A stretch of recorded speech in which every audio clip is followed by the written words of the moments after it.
My name's Mason.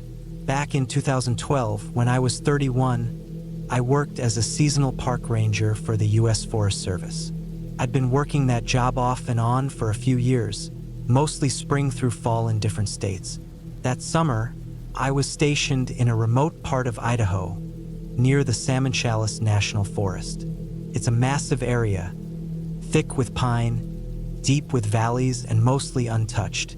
The kind of place where the silence can weigh on you after a few days.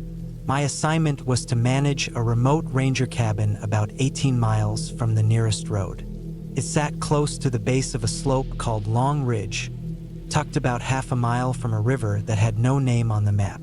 The cabin was old, built in the 1930s but updated over time. It had no electricity, just propane for the stove and a pump for water.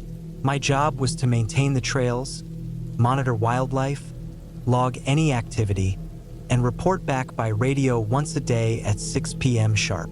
I'd packed up for the assignment at the end of June. It was supposed to be a 7-day solo shift before being relieved by another ranger. I'd done solo stints before, plenty of them, so I wasn't concerned. In fact, I liked the peace. It gave me a kind of stillness I couldn't find anywhere else.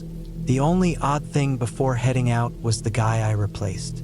His name was Kevin, and he was supposed to be there before me. When I got to the ranger station, my supervisor said Kevin had left a few days early and didn't say why. He just radioed in and hiked out. That wasn't like him. He'd been doing this job for years, but no one seemed to care much. People are flaky sometimes, and the higher-ups figured maybe he had something personal going on. So I loaded up my backpack, strapped on the rifle we were required to carry for bear protection, and set out. The hike took most of the day. It was hot, probably in the high 80s, and dry. Dust kicked up from the narrow trail, and I passed a few old scat piles and deer tracks along the way. I reached the cabin just after 4 p.m., legs sore, shirt soaked through with sweat. The cabin looked about how I remembered it from a training hike the year before. Small, weathered boards, a tin roof, a porch barely hanging on. Inside, it smelled like dust and pine. The logbook on the desk showed Kevin had been logging entries up until 5 days before I arrived. His last entry just said, "Asterisk, heard something last night. Checked perimeter. Nothing found. Might be a moose." Asterisk didn't seem like anything weird at first. You hear things out in the forest. Trees snapping, animals crying out. Plays tricks on you. I unpacked, set up my cot, and got a fire going in the outdoor ring to boil some water for food. That first night was uneventful. The wind whispered through the trees, and something scratched around near the river, probably a raccoon or a pine marten. Nothing strange. Just the forest being the forest. But on the second night, things started to feel off. I'd been working on a trail that afternoon, clearing branches and checking for erosion. Around 5 p.m., I started making my way back to the cabin and noticed something odd. A small pile of stones had been stacked just off the trail, maybe 10 or 15 feet into the brush. Perfect little pyramid. The stones were too clean, too deliberately arranged. They weren't the kind of thing you just stumble across. Someone had built it. I didn't touch it. I took a mental note and kept moving. People wandered out there sometimes, though it was rare. Maybe a hiker got turned around. That night, as I lay in bed, I kept thinking about the stone pile. The air was dead still, not a leaf moving. I left the window open a crack because the cabin gets hot at night, and I remember hearing the sound of something walking past the porch just after midnight. Slow, dragging steps, almost like someone limping. Then nothing. I sat up, held my breath, and listened. Whatever it was didn't come back. I stayed frozen there for a long time, rifle across my lap, staring at the door. I finally dozed off sometime after 2. The next morning, I walked the perimeter. Didn't see anything. No printes, no marques, no disturbed brush. I figured maybe it was a deer or an elk, but deep down I didn't believe that. On the fourth day, I found another stone pile, closer this time, right near the river where I sometimes pumped water. Same kind of stack, same size. But this time, there was something else. A piece of blue fabric tucked under the top rock. Looked like the corner of a torn shirt. I didn't recognize it, and it wasn't mine. I picked up the logbook when I got back and read back through Kevin's entries. Patterns started forming. Almost every night for his last week.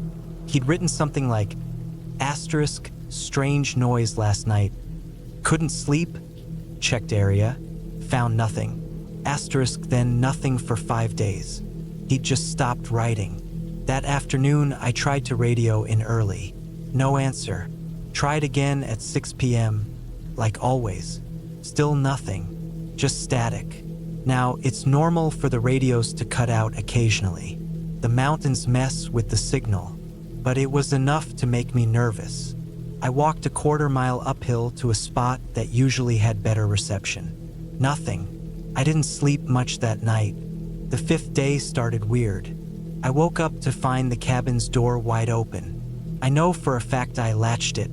Not just the main bolt, but the backup latch, too. It hadn't been windy. There was no storm, no strong gusts. And I'm a light sleeper. If something opened that door, it had to be quiet and careful. Outside, I found something worse. Near the woodpile was a boot print. Not mine. Smaller, narrow, with a worn heel.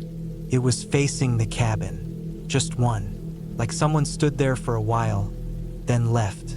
That day, I hiked 10 miles in a wide circle around the cabin. I didn't see anyone. Not a trace.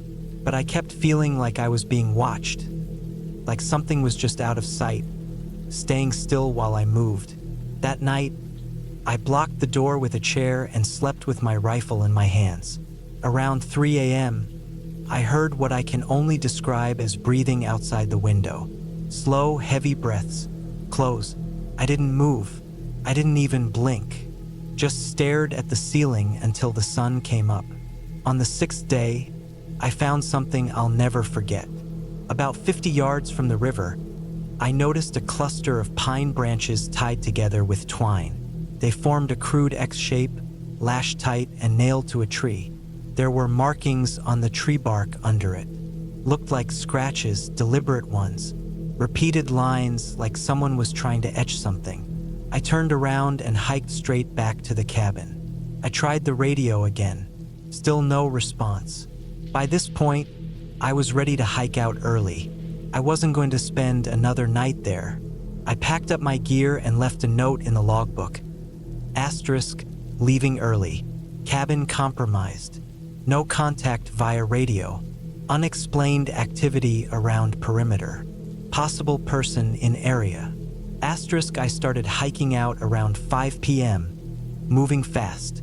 I had about 2 hours of daylight left and figured I could make it halfway to the road and camp for the night. About a mile into the hike, I passed the first stone pile again. It was gone. In its place was something new. A small dead bird. Its neck had been broken, wings spread wide, and placed perfectly in the center of where the stones had been. That's when I stopped caring about protocol. I ran. I didn't stop until the sun dropped behind the mountains and I had to set up camp. I didn't eat, didn't drink much, just unrolled my bag and laid there, listening. I kept the rifle clutched to my chest. In the early hours of the morning, I woke to footsteps again. But this time they didn't stop. They circled my tent. Slow, methodical, crunching leaves underfoot. No flashlight, no talking, no breathing. Just quiet footsteps. Then they were gone. I waited until dawn and packed up immediately. I made the last 6 miles to the ranger station without stopping once. I was so dehydrated I could barely speak when I got there. My supervisor looked surprised when I walked in early. I didn't explain much at first, just told him someone had been out there, watching me, leaving signs. I could tell he didn't quite believe me, but he said he'd send someone to check it out. I never heard what they found, if anything. I didn't ask. I left that job at the end of the season. moved to Arizona and took a maintenance job at a campground closer to town. No more weeks alone in remote cabins. A few years later, I looked up Kevin online. The guy who was there before me, he'd disappeared. His family filed a missing person report a few months after he left. He'd gone off on a solo hike in Montana and never came back. They never found his body, just his truck parked near a trailhead. I still think about the man who circled my tent. I don't know what he wanted. Maybe just to scare me, maybe more. But I know this, it wasn't a ghost. It wasn't some myth or legend. It was a person, a real, breathing, watching person who knew how to move through the woods without being seen, who had been there before me, who might still be out there now. That job taught me a lot about being alone, about how deep the forest really goes. But most of all, it taught me that not every threat is a bear or a storm.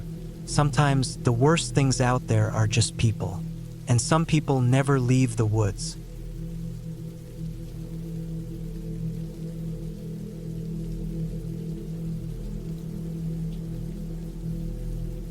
It was late October 2019 when I decided to go back to the old cabin one more time. I was 34 then, living in Boise, Idaho. I'd been working as a delivery driver and had just gone through a messy breakup. My head wasn't in the right place, and I needed to be somewhere quiet, somewhere I could breathe without feeling like the walls were closing in on me. The cabin had belonged to my uncle, Craig. He passed away in 2017, left it to my dad, who never used it. It sat near the edge of the Payette National Forest, about a 3-hour drive from Boise, surrounded by thick pine woods. The place was remote, no cell service, no power, just a wood stove, a propane tank for the oven, and an old radio that barely worked. I had only been there a couple of times before, once when I was a kid, and again with my uncle in 2015 for a short hunting trip. I remembered it being quiet, peaceful even, but a little eerie, especially at night. The woods out there were dense, and when the sun dropped, it got so dark you couldn't see your hand in front of your face.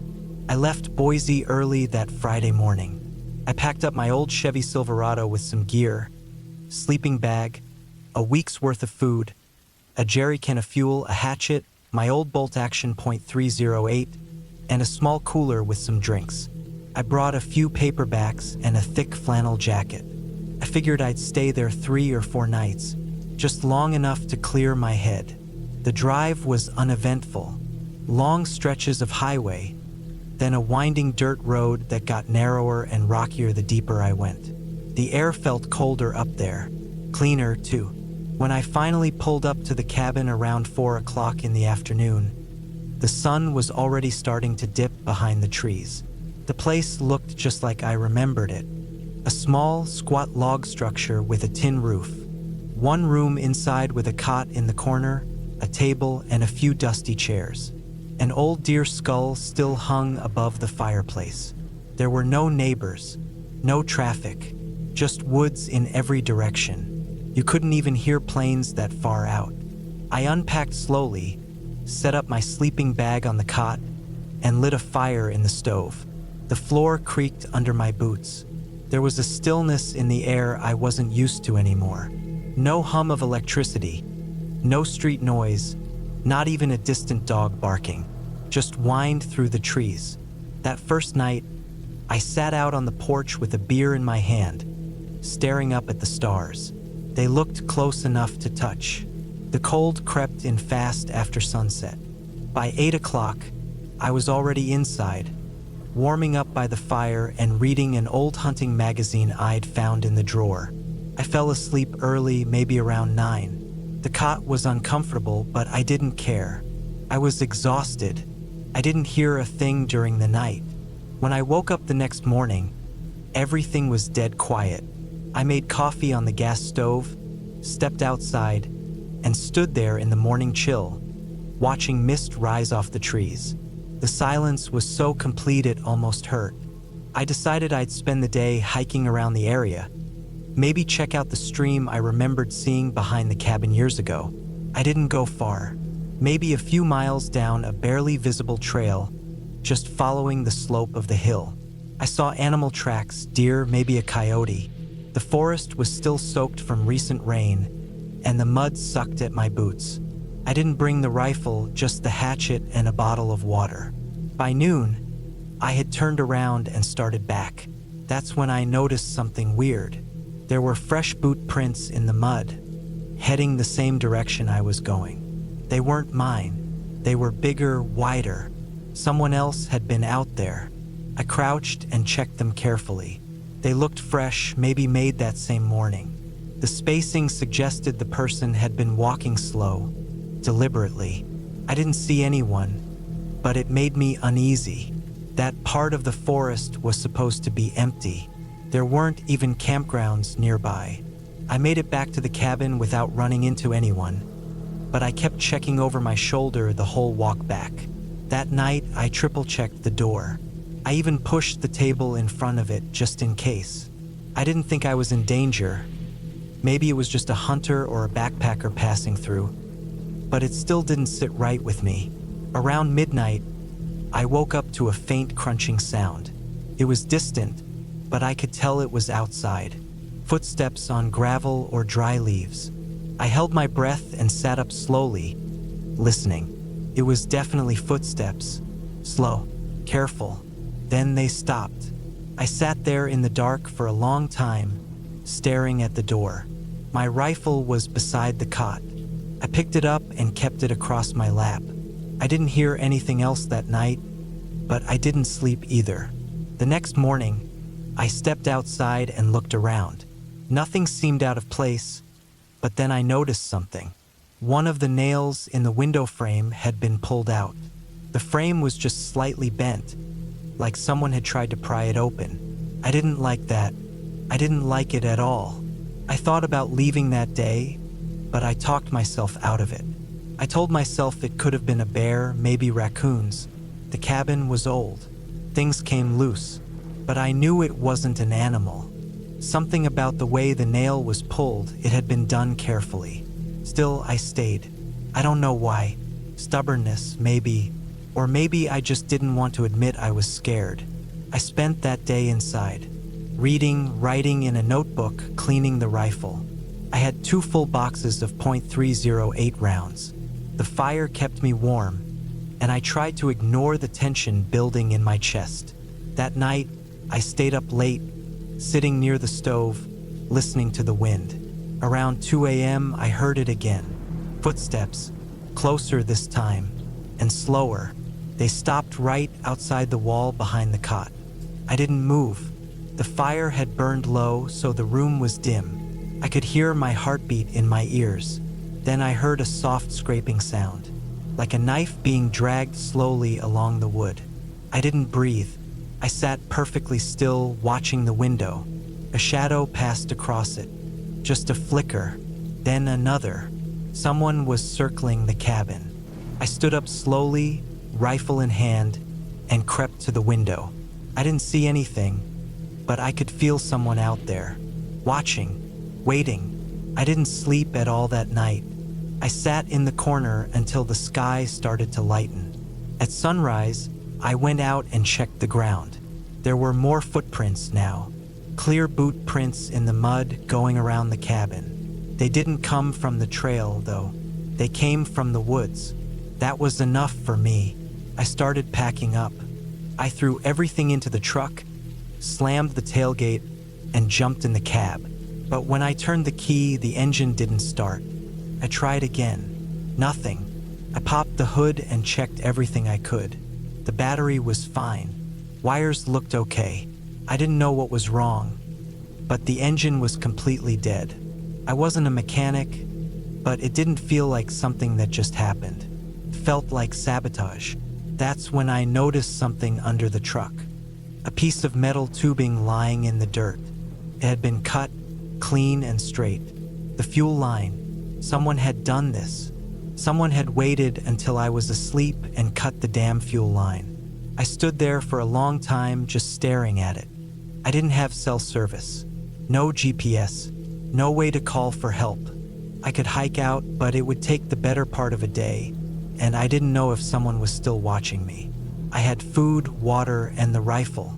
I decided to wait one more night, just one. Then I'd hike out at first light. That evening, I barricaded the door with everything I could find. Table, chairs, boxes. I locked the windows with scrap wood, loaded the rifle, sat with my back to the wall and waited. Around midnight, I heard footsteps again, multiple sets.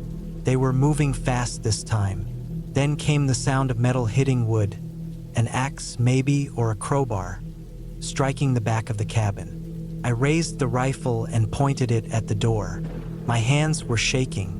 The banging grew louder. They were trying to break in. The whole cabin shook with each blow. Then it stopped.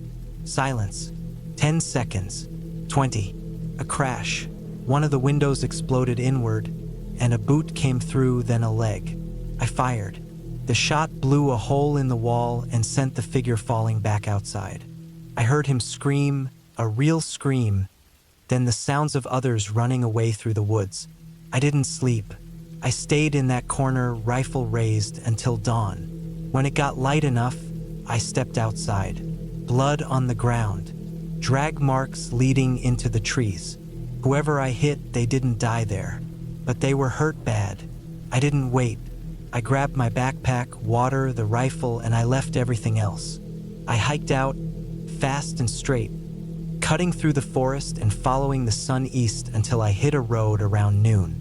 Passing truck stopped for me. The driver was a farmer from Cascade. I told him my truck broke down and I'd gotten lost hiking. I never went back to that cabin. I never told the police either. I don't know who those people were or why they wanted in. I don't want to know. Maybe they were squatters. Maybe they thought I was someone else. Maybe they were just killers. What I do know is they waited. They planned. They watched me. If I hadn't brought the rifle, I would have died in that cabin. They weren't trying to scare me. They were trying to end me. I sold the cabin the following year.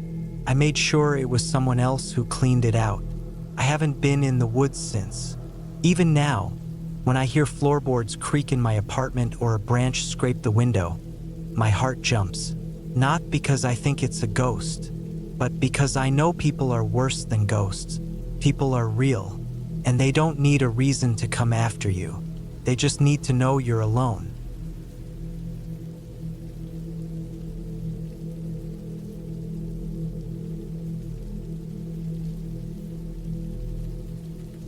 I'm not the kind of guy who usually goes out of my way to stay in the middle of nowhere, but in the summer of 2019, I needed a break from everything. I was 32 at the time, single, no kids, and working long hours as a mechanic in Kansas City. The shop I worked at had just switched ownership, and things were going downhill. Bad pay, no benefits, angry customers, and a boss who seemed to think days off were optional. I was burned out. I needed silence, space, and a place where I wouldn't hear tires squealing or phones ringing. So I looked online for somewhere cheap to stay that wasn't a hotel. I found a listing on a travel site for a small off-grid cabin in western Nebraska. It was part of an old family farm, but the landowners didn't live on the property anymore. It wasn't fancy, just a one-room wooden cabin about a half-mile from the nearest dirt road, surrounded by cornfields and a few patches of wooded land. The pictures showed nothing but open skies and flat, golden land. That's what I wanted, just peace. I booked it for 8 days. I figured I'd bring a few coolers of food, a couple of books, some tools in case anything broke, and just do nothing. Sleep in, cook over the fire pit, maybe walk around the area. The owners gave me the access code to the little padlock on the gate and told me to keep the main drive chain shut once I was inside. They said there were sometimes hunters or trespassers who wandered in, so they kept the place locked tight. The morning I left, I loaded my truck with supplies. I had a sleeping bag, 2 big coolers packed with meat, drinks, fruit, and a bunch of canned food, a camp stove, an axe, some rope, a folding chair, and a 5-gallon jug of water. I also packed a few odds and ends, my old hunting knife, a flashlight with spare batteries, and some clothes. Took me most of the day to drive there. The last 30 miles were just gravel and dirt roads cutting through cornfields. The land was so flat and open that the sky felt huge.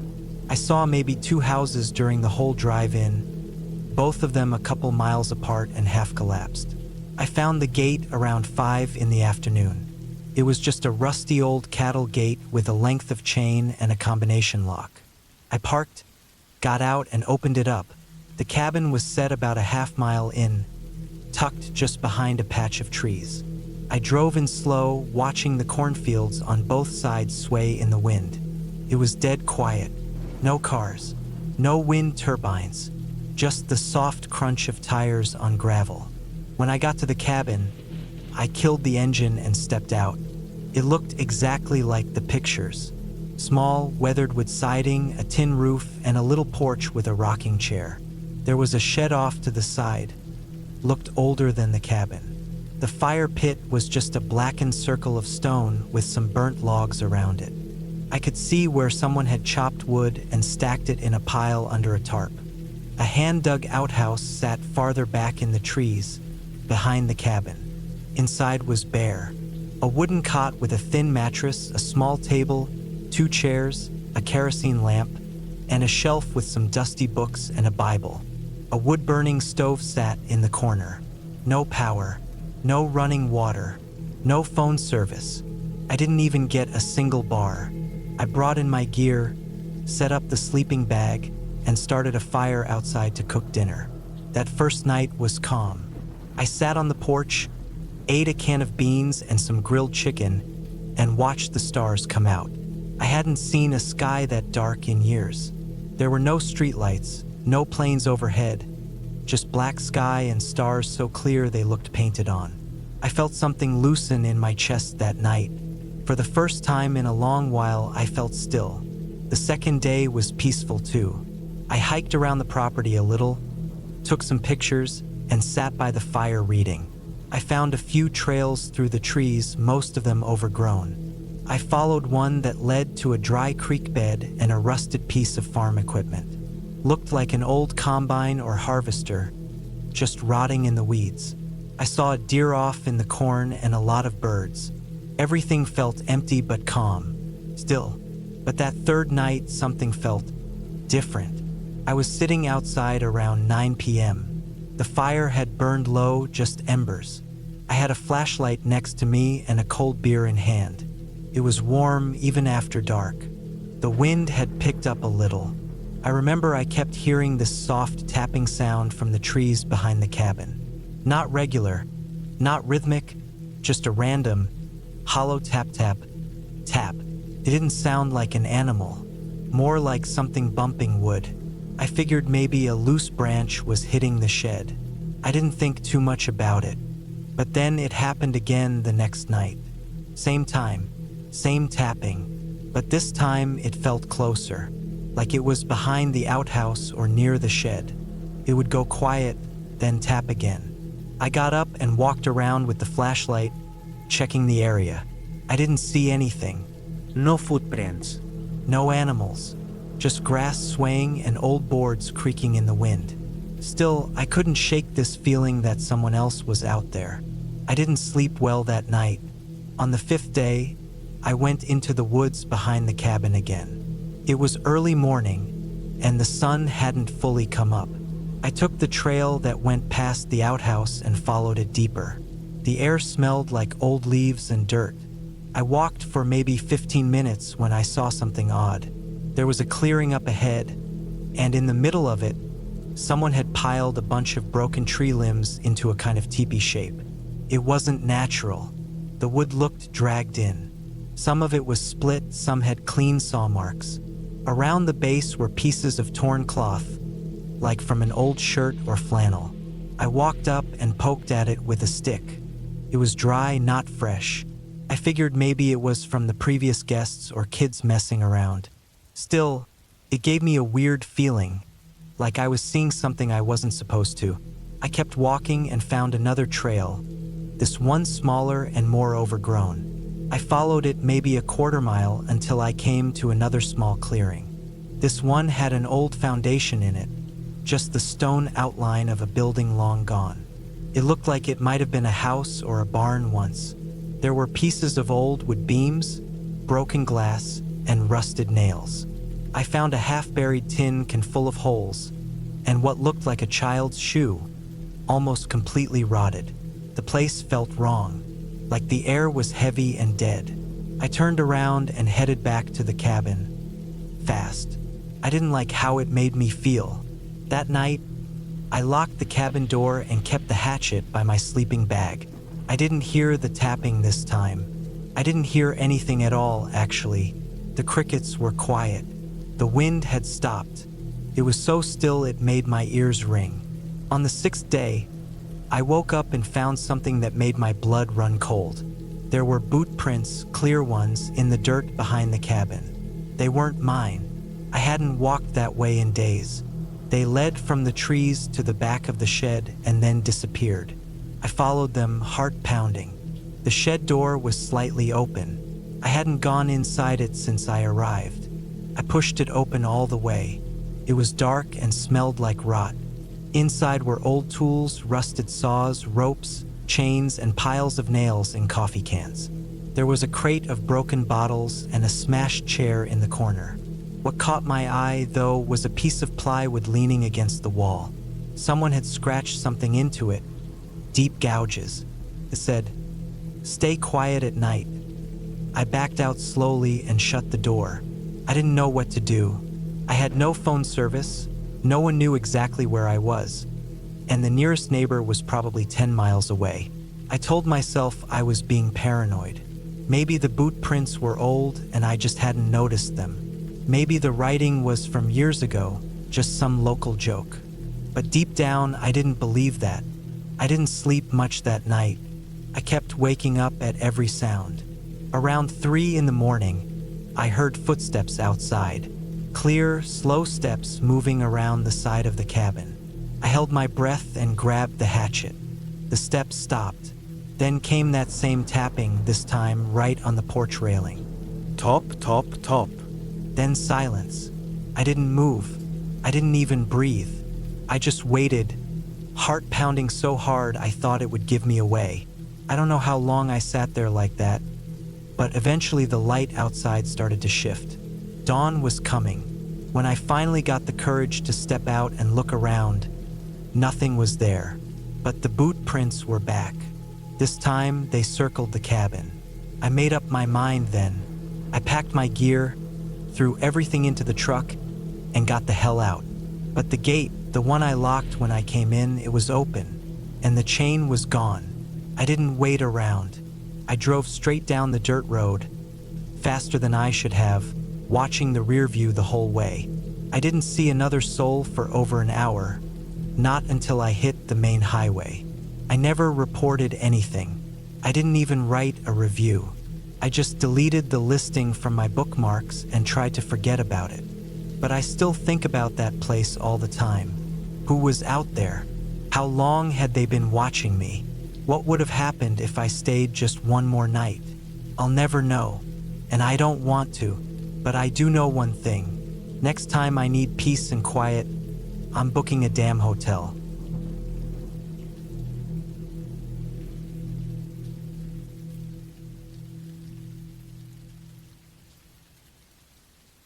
It was late October of 2023 when I first got the call about Rob's death.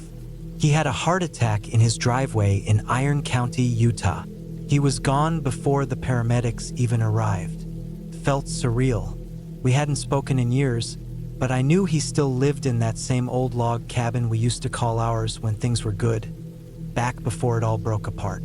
We'd been divorced 10 years, but when I got the notice from the county about the property, how he never updated the will, and how I was still technically a beneficiary, I knew I had to go. I didn't tell anyone. Not my sister, not my boss. I just packed a few things in my old Subaru. Some warm clothes, my boots, a flashlight, the bear spray I still kept in the glove compartment, and made the drive out from Bakersfield. It took nearly 10 hours, winding through desert stretches and mountain roads, but I didn't mind the silence. The farther I got, the more I remembered things I hadn't thought about in years. That damn porch swing we built together. The stubborn water heater he refused to replace. The stretch of forest behind the property where I used to walk our old retriever, Max.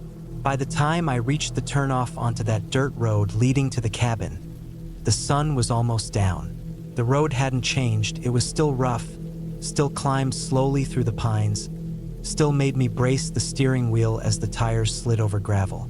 Trees lined both sides, taller than I remembered, like they'd closed in over the years. The forest was thick and quiet. I didn't see another car the whole drive in. The cabin sat at the top of a gentle slope, half hidden by trees, just as it always had. I parked out front and just sat there for a moment, looking at it. The logs were weathered now, the roof had patches of rust on the metal sheeting, and the front steps sagged a little. One of the windows had a crack across it, and the swing we'd built was gone. Still, it looked solid. Lonely, but solid. I unlocked the front door with the old key that somehow still worked, and stepped inside. The air was stale and cold. It smelled like dust, old wood, and something slightly sour, maybe from the fridge being off for a while. The power was out.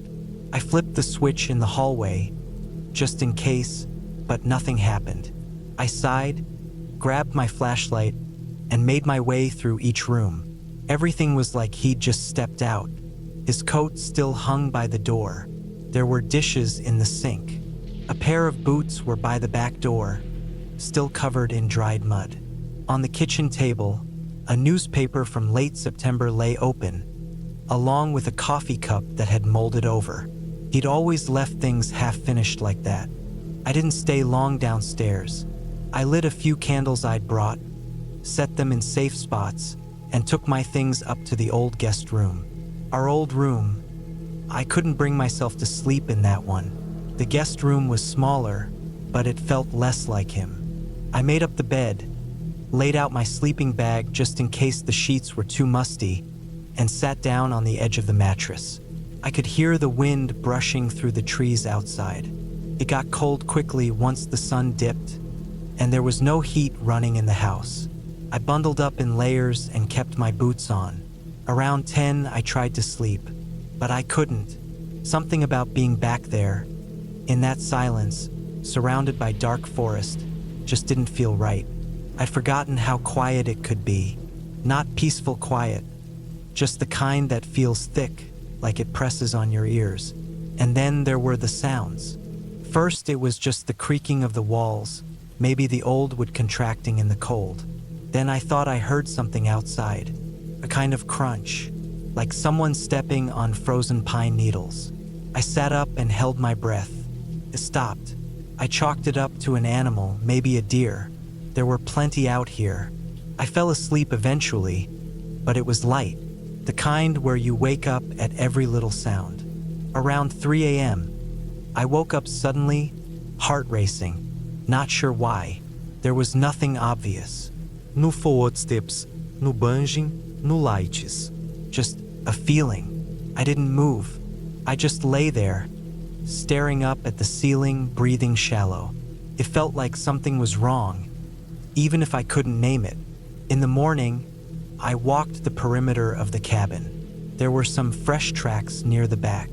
Not human, probably raccoon or coyote. I convinced myself of that. I didn't like how close they were to the window. I made coffee with my little camp stove out on the porch and sat in Rob's old chair. The woods were beautiful, I had to admit that. All golden leaves and morning mist. But something still felt off. That afternoon, I went into town to speak to the county clerk's office, get some paperwork done, and grab supplies. The town of Parowan was small, quiet. Nothing much had changed. I filled out the forms, bought canned food, batteries, and a new padlock for the back shed. I didn't remember leaving it unlocked, but when I checked that morning, the latch had been broken clean off. Inside that shed were mostly tools and old firewood. But I noticed something odd. A set of bolt cutters, slightly rusted, with fresh dirt on the handle.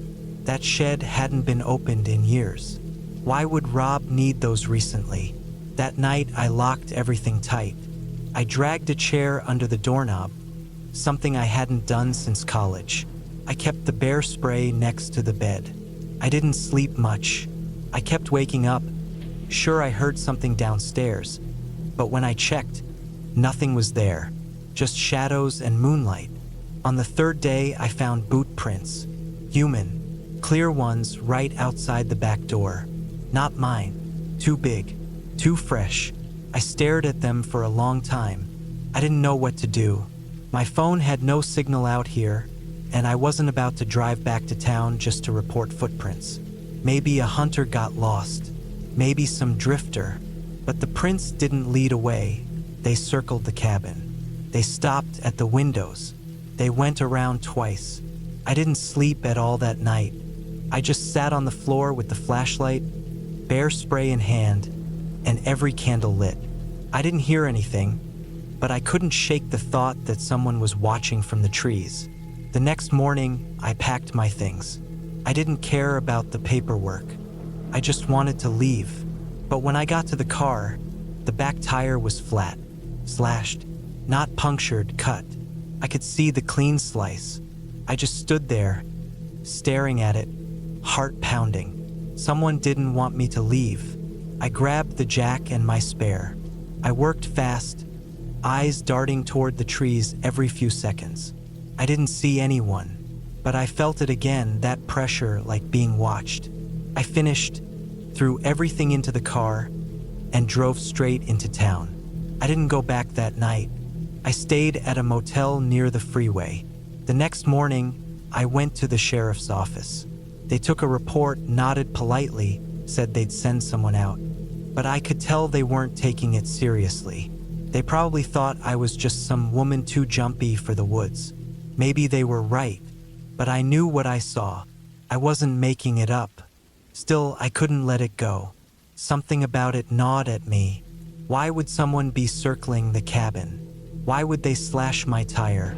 Was someone living out there?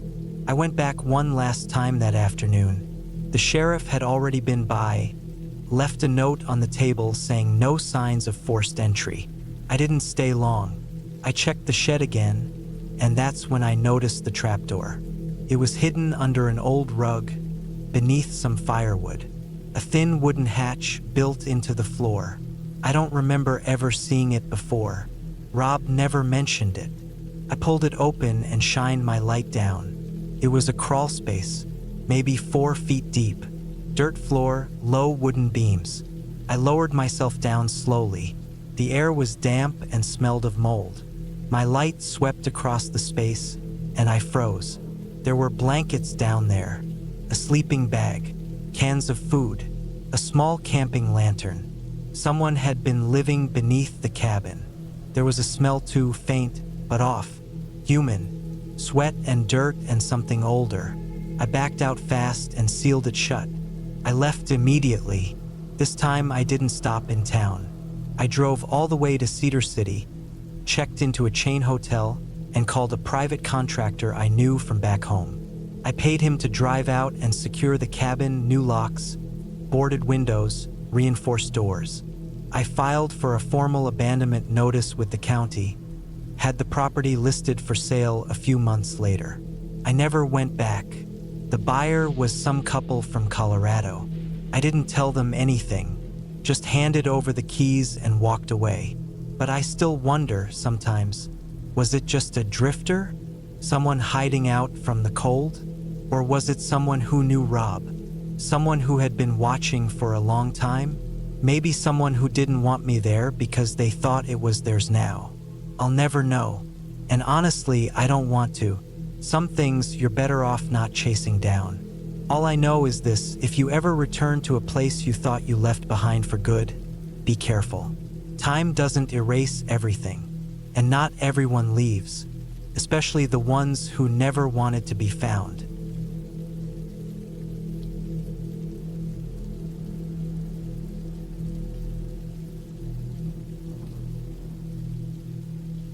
I was 29 that year and tired. Tired in a way I hadn't really felt before. I'd been working in construction since I was 19, But after 10 years of labor, some injuries, and a bad breakup that had torn me up in the fall of 2020, I started feeling like I was burning out. There was this dull haze in my head every morning, and no matter how long I slept or how much I ate or worked out, I never felt sharp. So that spring, I decided to get away. Just a long weekend, somewhere remote. I didn't want to go to a campground with tourists or RVs or drunk fishermen yelling all night. I wanted quiet, complete quiet. I searched online and found a listing for a small off-grid cabin near Kuskia, Idaho. It was about a 6-hour drive from Boise, and it sat near the edge of Clearwater National Forest. The pictures showed a plain wooden cabin, small, square, single room, with a metal roof and a fire pit out front. No running water, no electricity, and no cell service once you passed the last bend in the road. Perfect. I packed simple. 2 changes of clothes, food for 3 days, firewood, a hatchet, sleeping bag, an old revolver my dad had given me years ago, and a dog-eared copy of a Jack London book I'd been meaning to read again. I left early on a Thursday morning and made it into the hills just after noon. The road got rougher the farther I drove, until eventually it turned to gravel and snaked along a narrow river with cliffs on one side and trees pressing in on the other. The air smelled of pine and cold water, and for the first time in a long while, I felt something loosen in my chest. The cabin wasn't locked. The door creaked open on its own as I approached, the kind of slow swing you see in old movies. Inside was a cot, a folding table, and a small propane stove that looked like it hadn't been used in years. There was an old metal chair with a torn cushion and a dusty window on the far wall. That was it. No one around. No traffic. No planes o overhead. I couldn't even hear the river anymore. Just wind in the trees and birds calling in short bursts. I unloaded, got a small fire going outside, and spent the rest of the day sitting in the sun, just staring at the tree line. I had no plans, and for once, it felt good not to be rushing towards something. When it got dark, I made a simple dinner, beans and sausage, and read by flashlight until my eyes closed on their own. I slept like a stone that first night. Friday morning, I woke up early and decided to walk a ways into the woods behind the cabin. I'd looked at a topographic map before I arrived and knew there were no major roads or buildings for miles in that direction. I took my revolver and a small day pack, made it about 3 miles in before the terrain started climbing and the brush thickened. I saw elk tracks and what I thought were bear droppings, but nothing else. The quiet was total. Back at the cabin, I chopped more firewood, cleaned out some of the debris I'd found under the cot, and spent the evening by the fire again. It was colder that night, and I heard a few branches snap in the dark, but I told myself it was just animals. Maybe deer, maybe a raccoon. But that night, something pulled at me. I kept thinking about the way the trail behind the cabin had felt after I turned back. It wasn't something I saw, more something I sensed. Like I wasn't as alone as I thought. I slept, but it was broken. Saturday is when everything changed. I woke up stiff and sore and decided to stay close to the cabin that day. I made coffee on the stove and sat by the fire again, trying to shake off a strange feeling in my chest. It was a kind of unease, like when you leave your car unlocked in a sketchy neighborhood. No reason to panic, just enough to keep checking over your shoulder. Around noon, I went to collect more kindling from a thicket near the river. That's when I saw the boot print. It was in the dirt, about 50 yards from the cabin. Fresh. The shape was clean, edges sharp, no signs of erosion or animal activity. The heel had sunk a little into the soft earth, which told me it wasn't old. I hadn't walked that way yet. I was sure of it. It wasn't mine. I stood there for a long time staring at it. There was only one print, no trail of them going in or out, just that single boot print. Eventually, I forced myself to walk a wide circle around the area, looking for more. Nothing. No crushed grass, no broken branches, no more prints. I tried to tell myself it could have been there from before I arrived, but it didn't sit right. It was too fresh, too clean. I brought the kindling back, but I couldn't sit still. Every little sound from the woods started to gnaw at me. A woodpecker hammering, a squirrel rustling in the needles. I kept turning around, scanning the trees. That afternoon, I walked the perimeter of the clearing the cabin sat in. I didn't find anything else strange until I got around the back and saw a small patch of moss pulled up from the rocks behind the firewood pile, just peeled back and tossed aside. Not eaten, not carried off, just disturbed. Something or someone had been poking around. I didn't see a trail, but I noticed another boot print about 10 feet away, pressed into a bit of soft mud near a drainage line. I knelt and studied it. Same tread, same size. Now my heart started racing. I had the revolver, but it only held 5 rounds, and I hadn't fired it in over a year. I sat with it in my lap for a while that evening, just watching the trees. I didn't cook, didn't read, just sat. It got dark fast, and by then the quiet didn't feel peaceful anymore. It felt like something was holding its breath. I heard something knock against the back wall of the cabin around 10 p.m. Not hard, just one solid thud, like someone dropped a log against the wood. I sat frozen. I didn't move, didn't breathe. I just listened. Nothing after that. No footsteps, no breathing, no voice, just the wind. I waited until midnight before I moved again. I opened the door quietly and stepped outside. My flashlight beam cut into the trees, but it felt weak, like it barely pushed back the dark. Nothing out there. Nos chaps. No motion. But I didn't feel alone. I didn't sleep at all that night. The next morning, Sunday, I made a decision. I'd leave early. I was supposed to check out Monday, but I couldn't shake the feeling that something was off.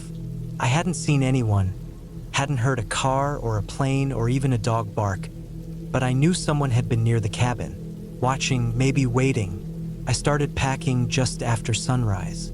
I loaded the firewood I hadn't used and packed my gear. As I turned around to grab my flashlight from the stump near the fire ring, I froze.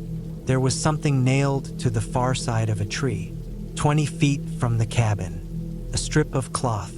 I walked over and looked closer.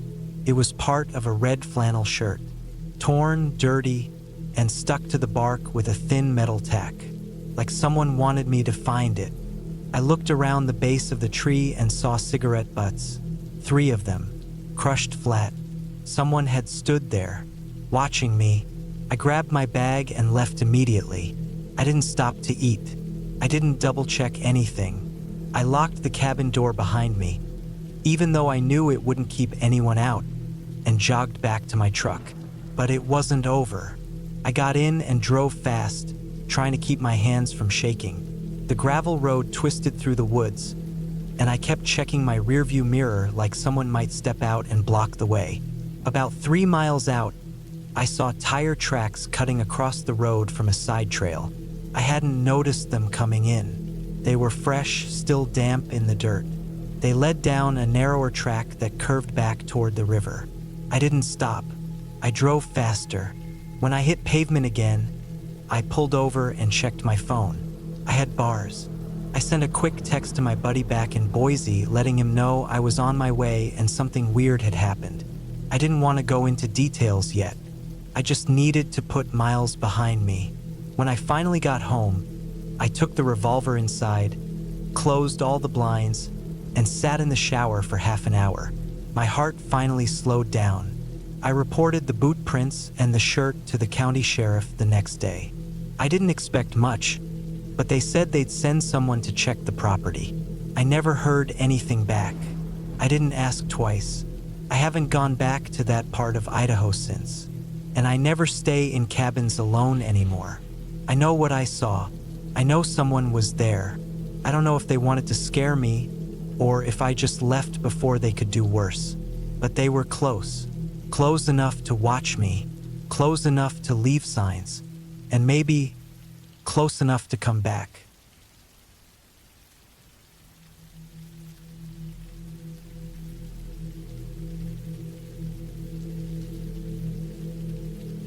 I was 31 when I decided I needed a break from everything. I'd been working in Leeds for the past 7 years, and my job at the time was wearing me thin.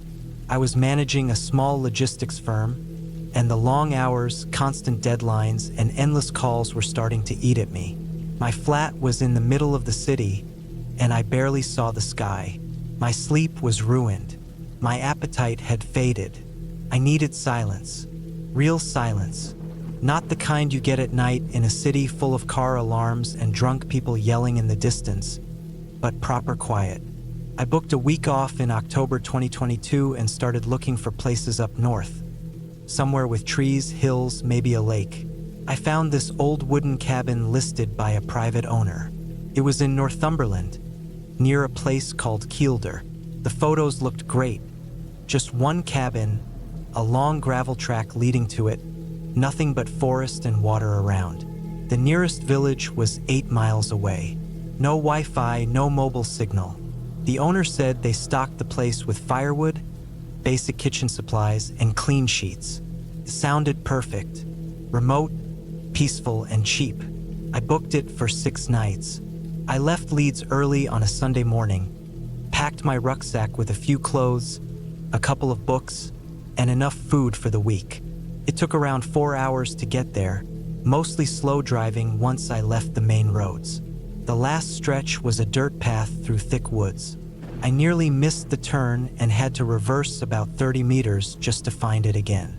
The road was narrow, overgrown, and uneven, like it hadn't been used in years. The cabin was smaller than I expected. 1 story, slanted roof, made from old dark wood. It sat a few hundred feet from the edge of a large lake. There was a small dock, though it looked rotted and half submerged. The place felt isolated in a way that was almost too quiet. I couldn't hear anything except wind pushing through the trees and water lightly tapping the shore. I parked the car off to the side, unlocked the front door using the key hidden in a tin behind a log, just like the owner said, and stepped inside. It smelled like pine and dust. The layout was simple. 1 main room with a wood stove, a bed in the corner, and a tiny kitchenette. There was a single door leading to a cramped bathroom. No te ve. Just a shelf of old books and a small writing desk by the window that looked out toward the lake. I unpacked, put the milk and eggs in the small fridge powered by a gas canister, and took a walk along the shore. The lake stretched wider than I thought, and the opposite bank looked far away and hidden under shadow. There wasn't another building in sight. That first day was uneventful. I made a small fire, boiled some pasta, read one of the books on the shelf, an old travel journal from the 80s, and went to bed early. I slept better than I had in months. It was the second day when things started to feel off. I woke up just after dawn and made some coffee. I sat outside on the small porch, just watching the water. Mist clung to the surface of the lake, curling and shifting like smoke. I was about to go back inside when I noticed something strange. Across the lake, just past the line where the trees started, there was a figure, person. They were standing still, facing my direction, but far enough that I couldn't see much. Just a thin figure, maybe a woman. She was wearing something pale, maybe a long coat or dress, but I couldn't tell. I stared for a while, expecting her to move, but she just stood there. After a few minutes, I blinked, looked down at my coffee, and when I looked back up, she was gone. I figured it was someone from a nearby cottage I hadn't seen yet, maybe hiking or camping. I didn't think much of it at the time. I went on a long walk that day, following a rough path that curved around the lake and cut into the woods. I didn't see anyone else. No cabins. No campsites.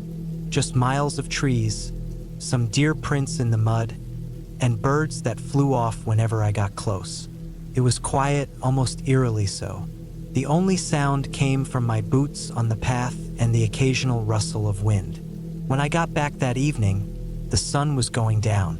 I built another fire and made a tin of soup.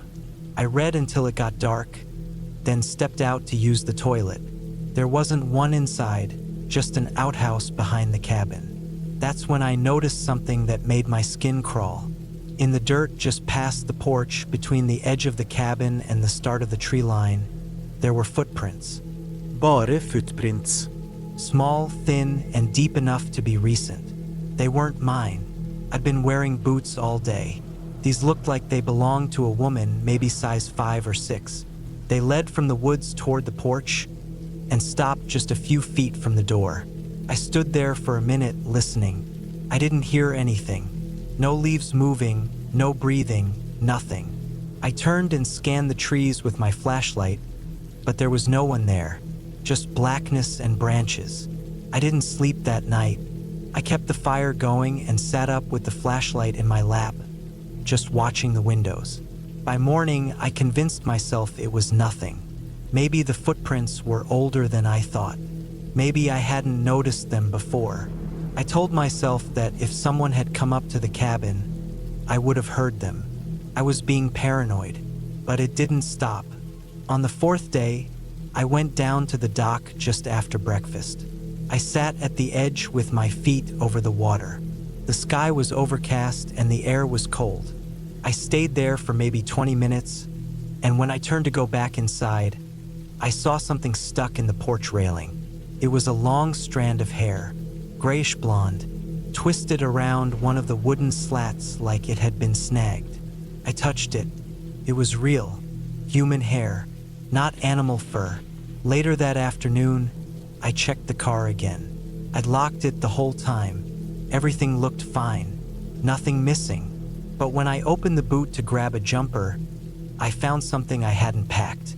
A small, folded piece of paper. I opened it.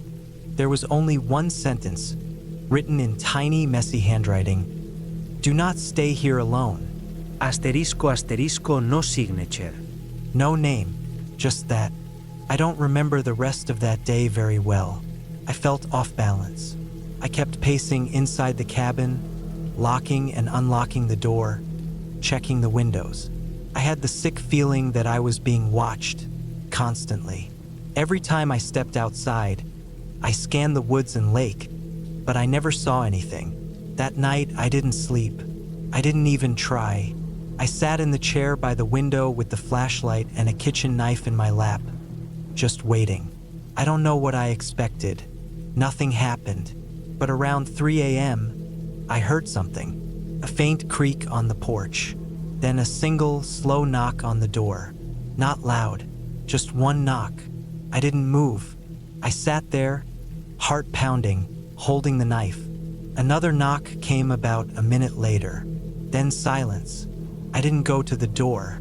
I didn't breathe for what felt like hours. When the sun started rising, I opened the door just a crack and looked outside. No one there, but the footprints were back. Bare. Fresh. A few feet from the door. I snapped that morning. I packed everything in a panic, threw my rucksack in the boot, and started the engine. I didn't even look back. I drove as fast as I could down the dirt path, scraping the sides of the car on the overgrown hedges.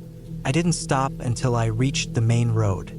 I checked into a cheap hotel that night just outside Hexham. I kept the curtains drawn, the lights on, and my keys in my hand. I didn't sleep. Couldn't. When I got home the next day, I called the owner of the cabin. No answer. I tried again later that week. Still no answer.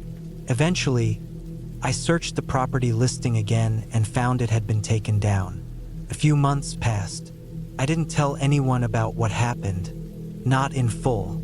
I kept having nightmares of the lake, of that figure in the woods. Always just standing, watching. I'd wake up sweating, thinking I heard the knock again. I started searching around out of curiosity. I looked up old news articles, local forums, anything about the area.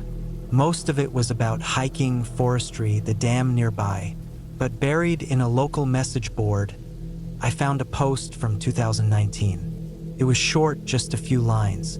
Someone asking if anyone else had seen a woman walking barefoot along the north side of the lake near an abandoned cabin. The replies were few and vague. One person said they had, but they assumed it was a vagrant or someone with mental issues. Another said they'd seen a woman near the lake late at night who just turned and walked into the water without making a sound. No one could agree on anything, but one reply stood out. It simply said, "She doesn't speak. She watches. She comes close when you're alone." I haven't been back since. I sold the car after a few months. I moved to a different city. I still take walks, still enjoy nature, but never alone. I don't camp anymore. I don't rent remote cabins. I don't go near lakes if the woods are too thick. I've told myself for years that it was just some unwell woman, maybe homeless, maybe living off the grid. But I can't forget the way she moved, or rather how she didn't.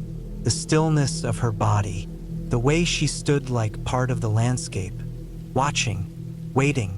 I've locked it away in my mind the best I can. But sometimes, when I wake up in the middle of the night and stare at my door, I still hear it. One soft knock, just one.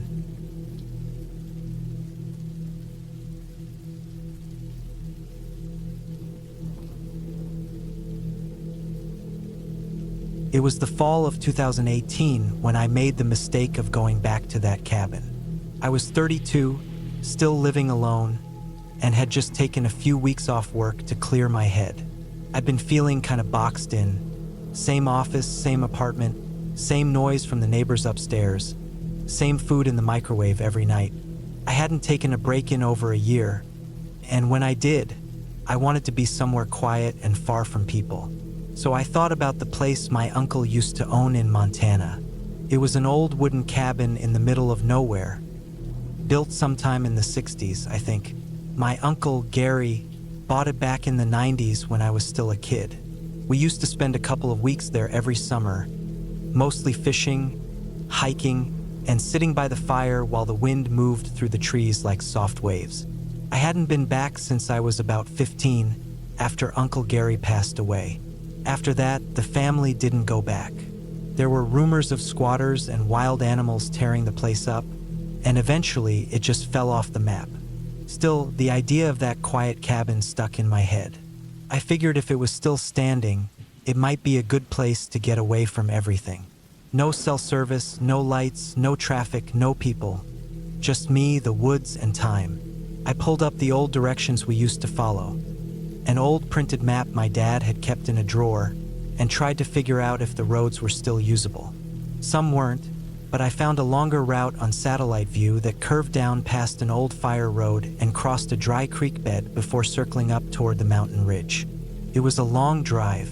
I packed up my Tacoma with a sleeping bag, a few gallons of water, some canned food, a headlamp, my .357 just in case, and a solar-powered battery bank for my phone. I knew there wouldn't be service, but I used it like a journal sometimes.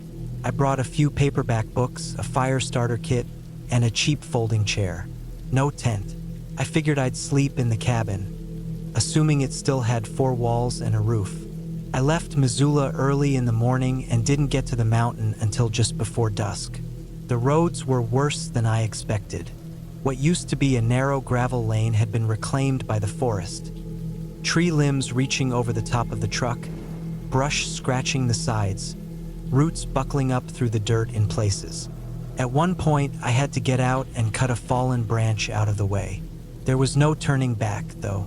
Eventually, I got to the dry creek bed that signaled the halfway point. After that, the incline kicked up hard.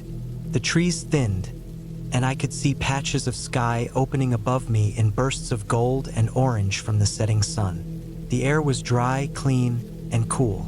Then I saw the clearing. It didn't look like I remembered.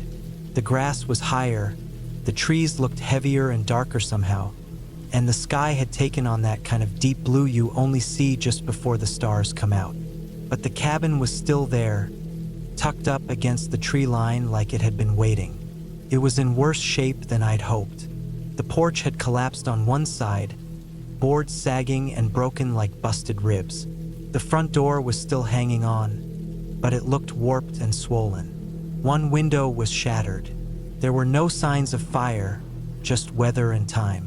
I parked the truck at the edge of the clearing and walked up slowly. I didn't want to spook anything that might have made a home inside. I could see claw marks on the lower part of the door, probably raccoons or maybe even a bear. I pushed it open, and it gave with a deep groan. The air inside smelled like dust and rot, but it wasn't unbearable. Inside, things were mostly how we'd left them. The wood stove in the corner was rusted but intact. The table was still standing, though one of the legs had snapped. The couch had been chewed through by mice, and the old bookshelf had collapsed. There were newspapers from 2003 on the floor. I stepped carefully, testing each plank before I shifted my weight. I decided to stay. I spent the first night in the back room, the one with no windows. It had an old cot frame that was still usable after I cleared it off. I spread my sleeping bag out, checked for spiders, and laid there listening to the wind through the trees. That first night was quiet. The next morning, I set up a small camp outside the cabin. I built a fire pit and boiled some water for instant coffee. Felt good, honest, and simple. I spent the day cleaning up the inside, stacking old furniture to make space, and clearing broken glass. Around noon, I hiked a little way up the ridge to get a look at the valley. Everything was quiet. No traffic, no people, just the sound of birds, the wind, and the occasional snap of a branch underfoot. On the second night, I heard movement outside the cabin. It was around 2 a.m. I was laying there, half asleep, when I heard something brush up against the wall. It was soft at first, just a thump. Then I heard what sounded like dragging. Not footsteps, not walking, but something heavy sliding through the grass and leaves. I grabbed the revolver and sat up, staying quiet. The sound moved around the side of the cabin and stopped near the front porch. I didn't want to go out right away, so I waited. It took about 15 minutes before I built up the nerve to peek through the broken window. I didn't see anything. In the morning, I found drag marks through the grass leading to the back of the cabin. I followed them about 20 yards into the woods and found an old, torn-up deer carcass. Just bones, dried skin, and what looked like claw marks. Something had been feeding there recently. I figured it was just a mountain lion or a bear. I cleaned up around the cabin more, moved some furniture to block the door, and made sure my fire was going strong that night. On the third day, things got worse. I hiked down to where the old well used to be, maybe half a mile from the cabin. It had caved in years ago, but I thought I might find some fresh water runoff or signs of animals nearby. I was gone for maybe an hour. When I got back, the cabin door was open. I knew for sure I'd closed and latched it. Not locked, it didn't have a working lock, but latched. I walked in slow, gun drawn, calling out just in case someone had found the place. Nobody answered. The back room had been torn up. My sleeping bag was on the floor. My bag had been emptied. Nothing was missing, just moved. That night, I didn't sleep much. There was movement again, this time heavier.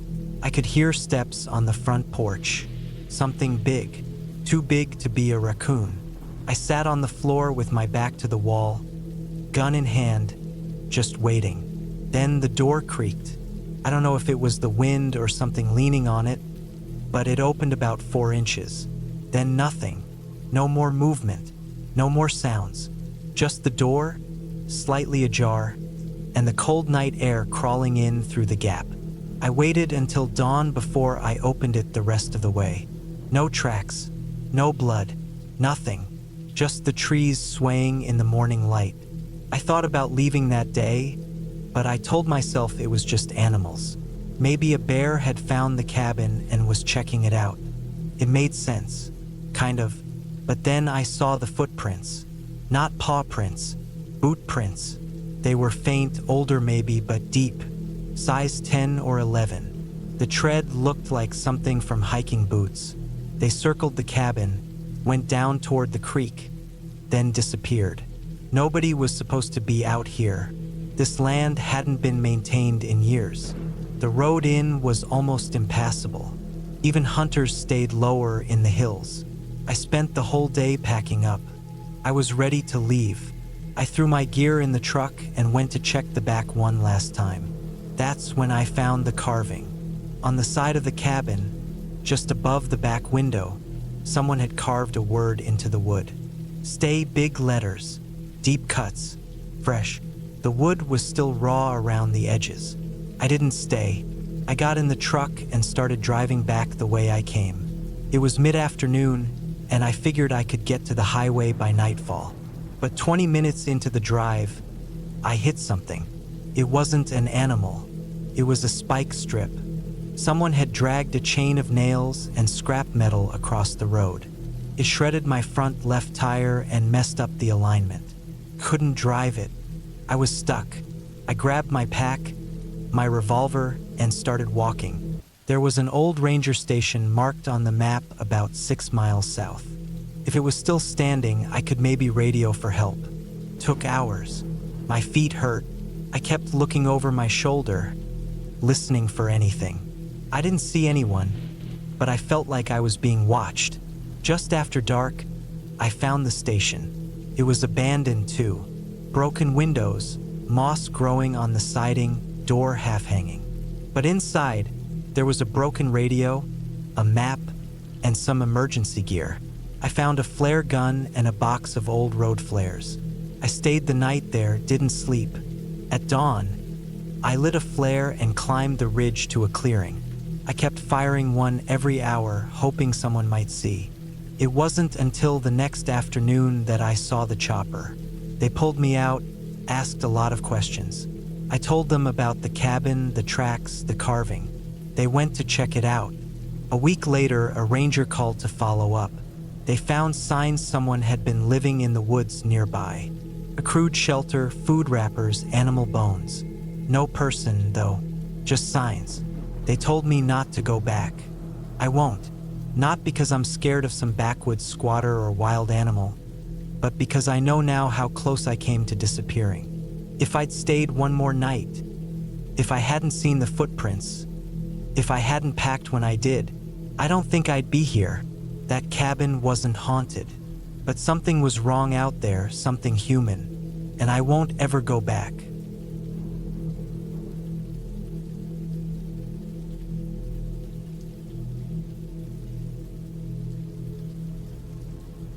I was 35 that fall. My name's Mark Delaney. I'd been working construction in Houston for the last 10 years. Burned out, honestly. I didn't like the way the city air felt anymore. Didn't like the traffic, the noise, the smells. All I could think about for most of that year was getting out, just for a while, just for myself. I'd been hunting most of my life. Not the kind where you get flown into Alaska and some guy guides you around with his high-powered rifle. I hunted alone. Small game mostly, though I tracked my share of deer. I liked the quiet of it, liked the work you had to put in. It reminded me that I was part of something a little older than rush hour and phone screens. Something quieter and harder. That year, 2022, I rented a small cabin in western Arkansas, near Mena, deep in the Ouachita Mountains. The guy I rented from was an old friend of my father's. I hadn't seen him in years. His name was Troy. He didn't ask many questions. I wired him the payment, and 2 weeks later, I was driving north in my Tacoma with a cooler full of food, my gear, a Remington Model 700, and a secondhand .45 in the glove box I hoped I wouldn't need. The cabin sat about 5 miles down an unmarked trail that cut off a Forest Service road. You wouldn't see it if you weren't looking for it. Tiny thing. No electricity, just a propane tank for a small heater and an old wood stove someone had patched together with stove cement and luck. The place looked like it hadn't been cleaned in a year. I spent the first afternoon sweeping out dead leaves and mouse droppings. After that, it felt good enough. My first day out hunting, I took a path heading northeast. The terrain was rough but beautiful. Pines and hardwoods, damp, leafy ground. I saw a few signs of deer, droppings, tracks, scratches on trees. I set up a trail camera I'd brought and spent the evening watching the sun dip low through the trees. I didn't see anything worth shooting that day, Just squirrels, some birds, and one small buck too far off to hit clean. The days passed slow. I'd wake before sunrise, make instant coffee on my old camp stove, and step out into the woods with my rifle and pack. Every night I came back tired, sweaty, a little sore in the knees, but I didn't care. I was sleeping better than I had in years. On the fifth morning, I found something strange. I'd gone out along the ridge behind the cabin, a place where the trail dipped into a dense hollow. It had rained lightly the night before, and the ground was soft. About 30 yards off the trail, near a cluster of downed trees, I found a footprint. Not boot tracks like mine, bare feet.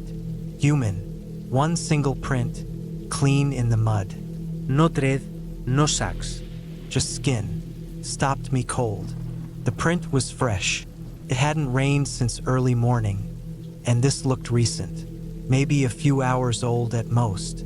I stood there looking around the woods. Nothing moved. I didn't hear anything except the wind and some birds. The air felt a little too still after that. I told myself it was probably some local. Maybe a weirdo, maybe some bushcrafter. I'd seen videos online, people living off-grid, barefoot, eating bugs. But that didn't explain why it was only one print. No others.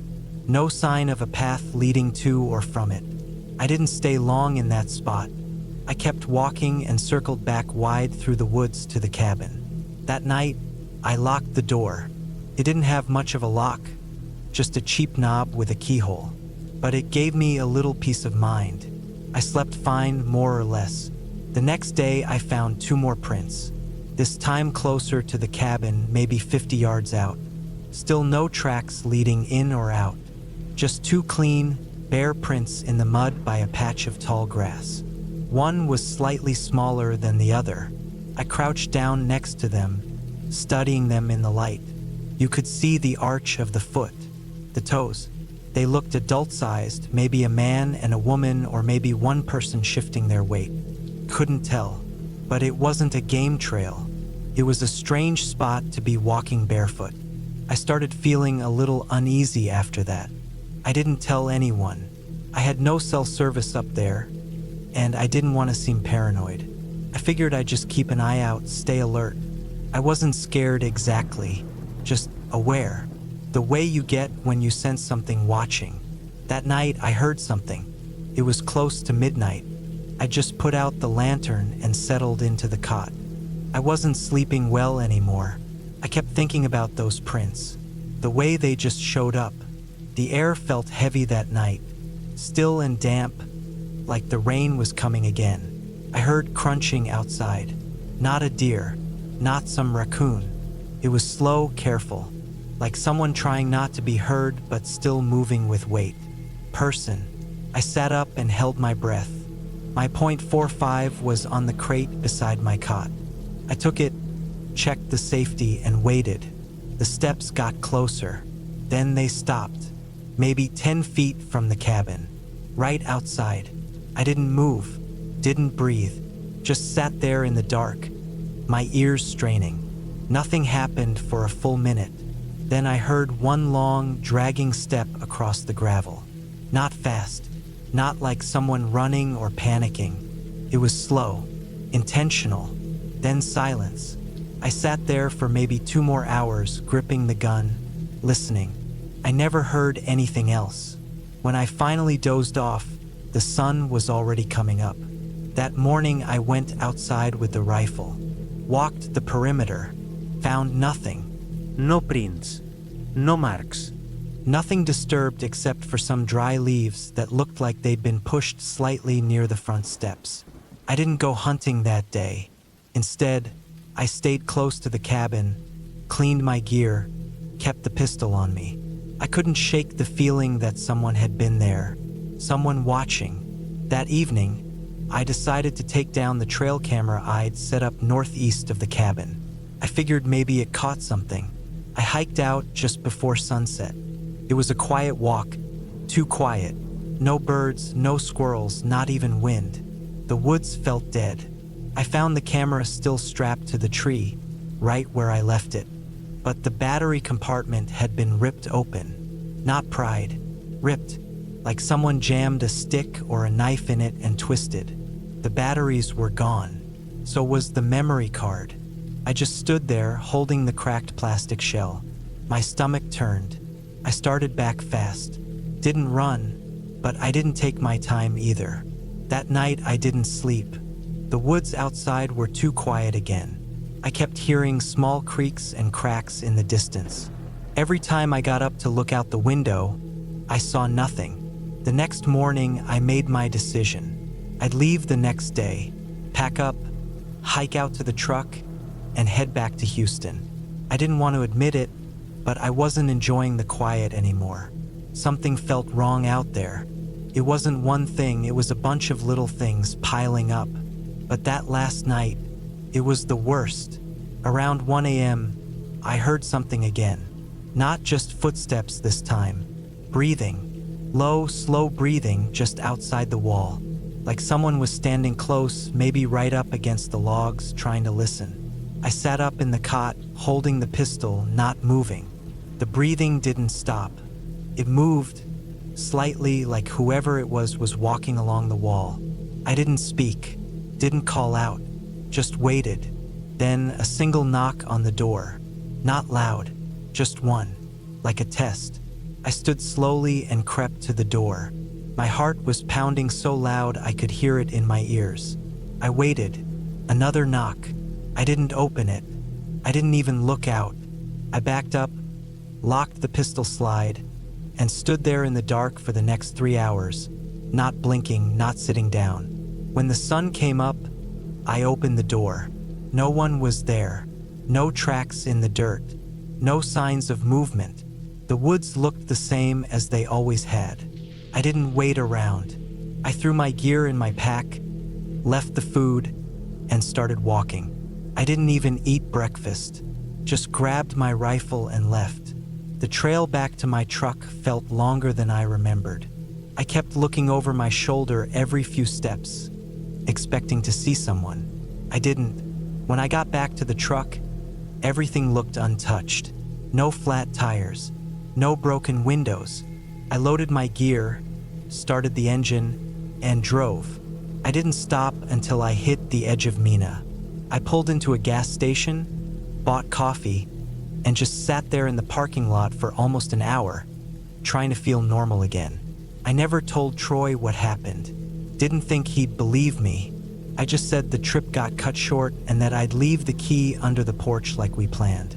I haven't been back since. Sometimes I still think about those footprints, the broken trail camera, the knocking on the wall. Whoever it was out there, they didn't want to be seen, but they wanted me to know they were there, and that still chills me more than anything else.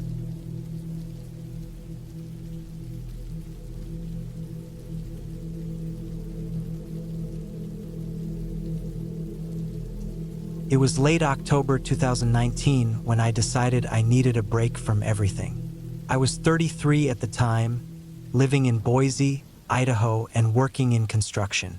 Life had felt like it was pressing in from all sides. Projects running behind, bills piling up, and my relationship had just fallen apart a couple weeks before. I wasn't looking for anything spiritual or meaningful. I just wanted peace and quiet for a few days. A buddy of mine had a family cabin up in the mountains, about 25 miles outside a small town called Riggins. He'd offered it to me months earlier if I ever wanted to use it, and I remembered that one night while drinking alone in my apartment. I texted him, got the green light, and 3 days later I loaded up my old Ford Ranger and drove north with a couple coolers of food, 2 boxes of firewood, my sleeping bag, a .30-30 lever action, and my dog Briscoe. Briscoe's a 6-year-old mutt, part lab and part something scrappy. He's always been quiet and protective, never the tail-wagging type. I figured he'd be good company and a good early warning system if anything wandered close to the cabin. The cabin sat about 6 miles off a rough dirt road that wound through a thick patch of forest. No power lines, no cell service, no neighbors. You had to park about 100 yards away and walk the rest in, across a small footbridge over a creek. It was the kind of place that felt untouched, like people weren't really supposed to be there. It was just a simple A-frame, no frills. The wood was weathered gray, and a few roof shingles were missing. There was a rusted axe embedded in the stump out front, and a stack of split logs leaning against the outer wall. Inside, it smelled like old pine and dry earth.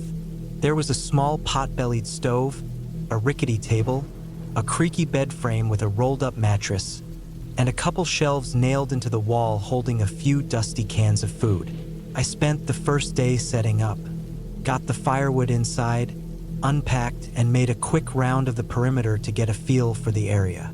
There was a slight slope behind the cabin that led up into thick trees, and below the front side was a flat stretch that dropped off into the creek. No signs of anyone else, no recent tracks, no trash, nothing. Just quiet, heavy forest. That night was peaceful, cold, but peaceful. I lit a small fire in the stove, cooked a can of chili, drank a beer, and listened to the wind moving through the trees. Briscoe curled up near the stove and seemed relaxed. We both fell asleep early. The second day, I woke up to frost on the window glass. I took Briscoe out for a short hike after breakfast, going about 2 miles up the slope to a narrow ridge where you could see the whole valley open up beneath you. It was beautiful. Orange and yellow leaves scattered across the floor, mist hanging low over the trees. Not a single sound except the crunch of my boots and Briscoe's soft footsteps. That afternoon, I gathered more firewood and went fishing down at the creek. Caught a couple small trout and cooked them over the stove. Everything felt simple and quiet, which was what I'd been hoping for. That night, though, something shifted.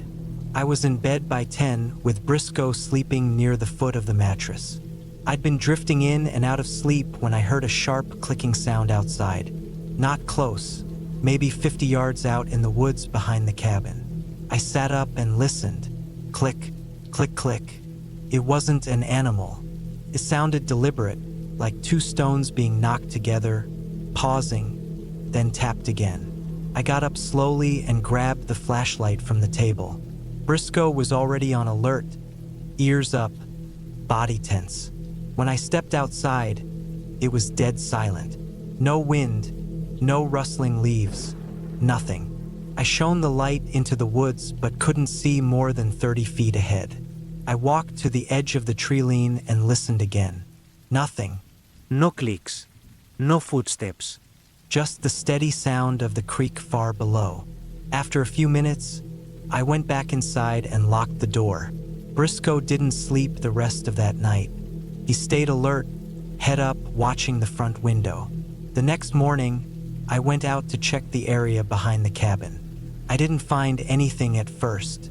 No prints, no disturbed leaves. But about 20 feet up the slope, I saw a small circle of stones arranged carefully on a flat patch of dirt. Each rock was about the size of a golf ball, smooth and gray.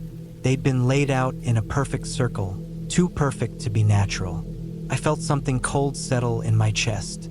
I'm not one to jump to conclusions, but it felt off. I didn't touch the stones. I just backed away and returned to the cabin. That afternoon, it started raining. Light at first, then steady.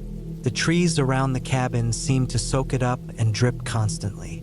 I stayed inside and played cards on the table, but I kept glancing toward the back window, thinking about those rocks.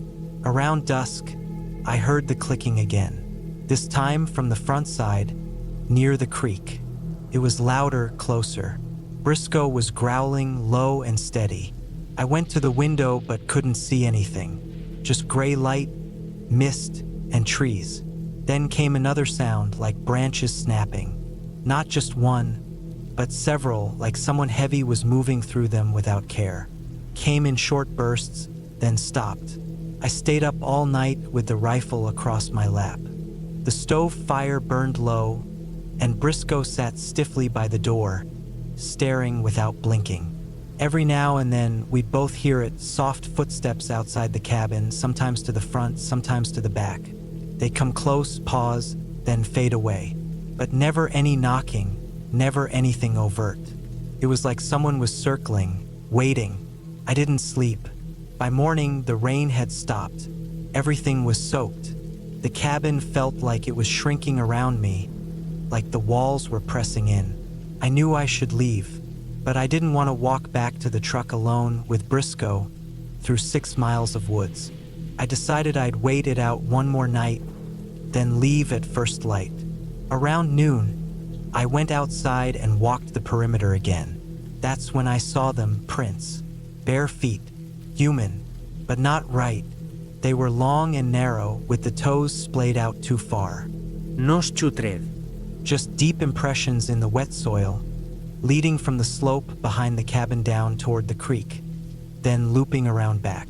The steps were uneven, some close together, some far apart, like the person or thing had been moving oddly, like they were crawling or limping or both. I felt my stomach drop. I scanned the woods again but saw nothing. I didn't leave the cabin again that day. That night, the clicking started before sunset. Same rhythm, same pause between hits. But it was joined by something else, low growls, like someone trying to mimic an animal but not doing it right. Like a human throat imitating a coyote but missing the tone. Kept going until midnight. Then silence. Not even the wind moved. I was crouched by the door with the rifle. Briscoe was shaking, barely making a sound. His hackles were up. He kept sniffing the air, his nose darting to the cracks in the floorboards. Then we heard it, not outside, inside. Came from the attic above the cabin. Just one sound, a single tap. Briscoe went completely still. I stood frozen for nearly a minute before I could move. The attic was just a crawl space under the roof, with a hatch in the ceiling near the back of the room. I hadn't even thought about it before. I took the flashlight and shined it up there, but the hatch was closed. I didn't sleep that night either. At first light, I packed everything I could in 10 minutes. Briscoe was already pacing at the door, ready. I left the rest, food, bedding, everything, and we ran down the trail to the truck. Even then, I kept hearing noises behind us.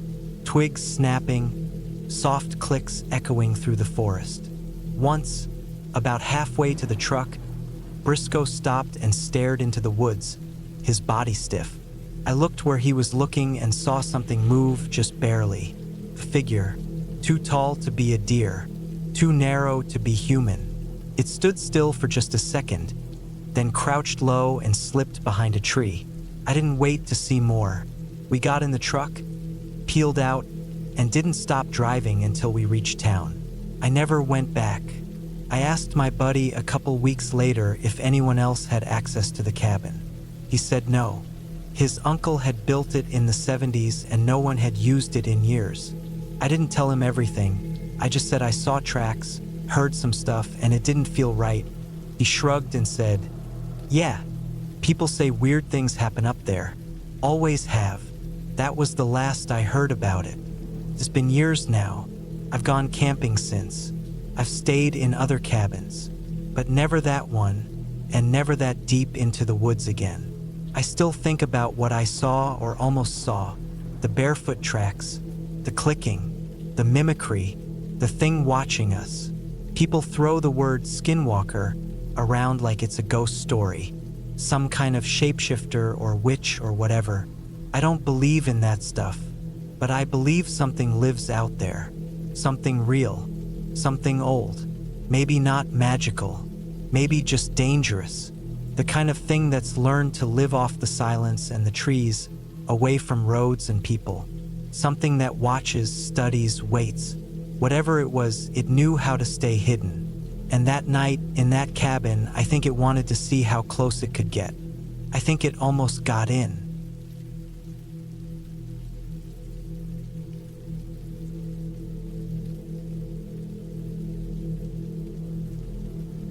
It was late October 2016 when my boss, Carl, invited me to spend the weekend at his cabin in northern Michigan. I was 29 then, living in a small apartment in Grand Rapids, and working for a mid-sized logistics firm. I handled mostly the analytics side of things, shipment tracking, routing efficiency, scheduling projections, the kind of desk work no one really paid attention to until something went wrong. Carl was my supervisor and had been for almost 2 years. He was in his early 50s, divorced with 2 adult kids who barely talked to him. We didn't really hang out outside of work, but I got along with him better than most. When he brought up the idea of heading up north for the weekend, I assumed he just wanted company. He said the cabin was remote, close to Lake Charlevoix, and had no cell service or Wi-Fi. I figured he wanted to get off the grid for a while and needed someone to go with him. I didn't have anything planned, and part of me thought spending time away from the noise of the city might actually help me reset a little. So I said yes. We left early Friday morning. I packed light, just a duffel bag with a few changes of clothes, a jacket, and a flashlight. He told me he'd bring everything else, including food. The drive was around 4 hours, and the farther we got from the city, the more the scenery changed. Strip malls and intersections faded into long, empty stretches of pine trees and rusting roadside diners. His truck was old, a red Ford F-150 that rattled at anything over 65 miles per hour, but it ran fine. We had the radio on most of the way, but neither of us talked much. That was normal with Carl. He wasn't a big talker. We stopped at a gas station just outside of Boyne City to top off and grab some water bottles. I stretched my legs a little and checked my phone. Signal was already spotty, and by the time we turned onto the unpaved logging road leading toward his cabin, the bars were completely gone. The road was narrow and barely looked traveled. Branches scraped the sides of the truck, and a few deep potholes shook the entire cab. The sun was already low in the sky by the time we reached the clearing where the cabin sat. It wasn't much. A single-story wooden structure, weathered and leaning slightly to one side. The windows were small, and there was a steel chimney sticking up through the shingled roof. Carl parked the truck a few feet from the front door. The trees around us were tall and tightly packed, cutting off most of the light. I got out, stretched again, and looked around. It was quiet in that way that makes your ears ring. Not a single bird or breeze, just total stillness. Inside the cabin, it smelled like old wood and damp earth. The floor creaked with every step, and the furniture looked like it hadn't been moved in years. There were 2 small bedrooms in the back, each with a twin bed and a dresser. Carl said I could take either one. I chose the one on the right because the window faced away from the woods. There was no electricity. The place ran on propane and a generator Carl kept in a shed out back. He only ran it when he needed to heat water or use the lights for a bit, but for the most part we used oil lanterns. He had a small stove, a cooler filled with food and beer, and a big metal basin for washing dishes. That first night we had canned chili, and I helped him start a fire in the wood stove. It warmed up fast, and by the time I went to bed, the whole cabin felt cozy, even with the wind picking up outside. I woke up around 2 a.m. to use the bathroom, which was just an outhouse about 20 feet behind the cabin. The air was freezing, and I had to put on my coat and boots. The moon was bright, and I could see the whole clearing in that pale silver light. Everything was still again, just that thick, unnatural quiet. After I came back inside and locked the door, I couldn't fall back asleep. I just laid in bed for a long time, staring at the ceiling, listening to the soft pop and crackle of the fire. I eventually drifted off again and didn't wake until almost 10 the next morning. Saturday was calm. We had coffee Carl brewed over the stove, ate some eggs and bacon he cooked in a heavy cast iron pan, and then walked down to the lake. It was about a 15-minute hike through the woods. The trail was narrow but well-worn. Carl said he used to come here with his son when he was younger. The lake was huge, still and cold-looking, with mist hovering above the surface. We skipped rocks for a bit and sat on a fallen log. I started to feel a little more comfortable. I even told myself that this trip might have been a good idea. But something started to feel off later that afternoon. Carl went out to chop more firewood around 3 p.m., and I stayed inside to read a book I'd brought. About an hour later, I heard the front door open and slam shut. I assumed it was Carl coming back in, but when I looked up, no one was there. I called out his name, nothing. I walked to the window and saw him still out by the woodpile, stacking logs. I brushed it off. Maybe the wind caught the door. Still, it felt strange. The latch was stiff, it didn't just swing open. That night, it snowed lightly. We drank a couple beers after dinner, played a game of cards, and then turned in around 10. I couldn't sleep again. The wind had picked up, howling against the walls of the cabin. Every so often, something thumped on the roof, pine cones or maybe a branch. I pulled the blanket up to my chin and tried not to think about it. Then I heard footsteps outside. Not the rustling of animals, not the crunch of falling snow, but slow, deliberate footsteps circling the cabin. My heart started pounding immediately. I sat up in bed and strained my ears. The steps paused, then continued again. I looked over at the window. The curtain was drawn, but I could see the faint glow of moonlight behind it. The steps stopped just outside my window. I didn't move. I didn't even breathe. I waited for a shadow to pass, for a face to press against the glass, but nothing happened. After maybe 2 minutes, the steps started again, slowly moving away, fading into the woods. I waited another 10 minutes before I quietly got up and went into the main room. The fire was low but still burning. Carl's door was shut, and I didn't want to wake him. I just stood there, unsure what to do. There was no phone service, no internet. The nearest town was miles away, and I had no clue how to even get back without GPS. I sat in the armchair next to the stove and stayed up the rest of the night. At some point, Carl came out to get water, saw me sitting there, but didn't say anything. He just nodded and went back to his room. By morning, I was exhausted.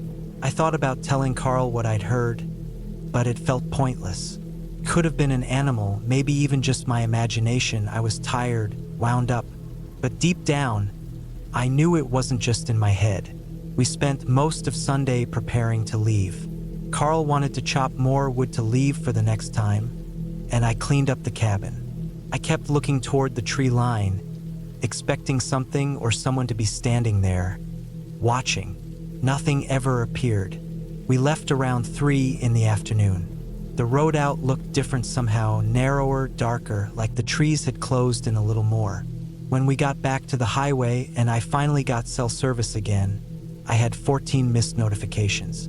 I texted my girlfriend to let her know I was fine. I didn't talk to Carl much on the drive home. I didn't know what to say. He dropped me off at my place around 8 p.m. and told me to take Monday off to rest up. I nodded and went inside. That should have been the end of it. But a few days later, something happened that stuck with me ever since. I got curious and looked up property records for the land Carl's cabin sat on. I don't even know why. Maybe I just wanted to see how long it had been there. What I found didn't make sense. According to the database, the parcel Carl claimed was his hadn't been registered under his name or anyone he knew. In fact, the records showed the property was part of a defunct lumber company that went out of business in 1997. It was listed as abandoned and unsafe for residential use. I dug a little more and found an old police report from 2004. A man had gone missing in the same area, last seen camping with a coworker. The case went cold, but the location listed was within a few miles of Carl's cabin. I never brought it up to him. I never asked about it at work or mentioned what I'd found. Something in my gut told me to let it go. But I started to see Carl differently after that. The way he always seemed so private.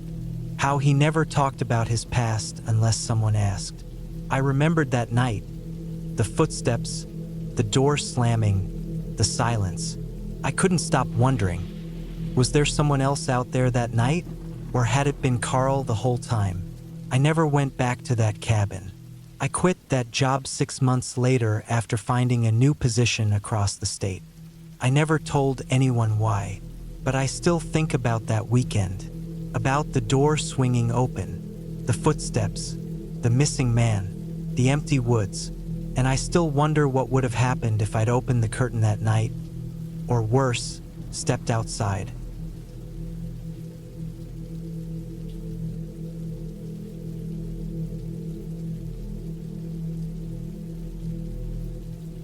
I was 36 the year I stayed alone in that old hunting cabin in Dusk Valley. It was late October 2018. I remember the date well because I'd been driving through the mountain backroads of northern Idaho trying to clear my head after a rough breakup and a hellish few months at work. I had taken a few weeks off, called it mental health leave to make it sound official. Truth was, I was burned out and didn't want to see another office ceiling or a glowing computer screen for as long as I could manage. I'd heard about the cabin from a friend of a friend, just a small wooden place tucked near a creek with no neighbors for miles. It wasn't on Google Maps. It wasn't listed anywhere. No electricity. No Wi-Fi. No running water except from the rain tank outside and a pipe that led to the creek for manual filling. A wood stove for heat. No cell service. That was the whole point. I got the keys and coordinates from a guy named Roy in a gas station 2 towns over. He wrote them down on the back of a receipt and handed me a rusty old key with a piece of duct tape on it. Dusk Valley. You'll know when you see it, he'd said. I didn't ask questions. I just thanked him and kept going. The road in was rough.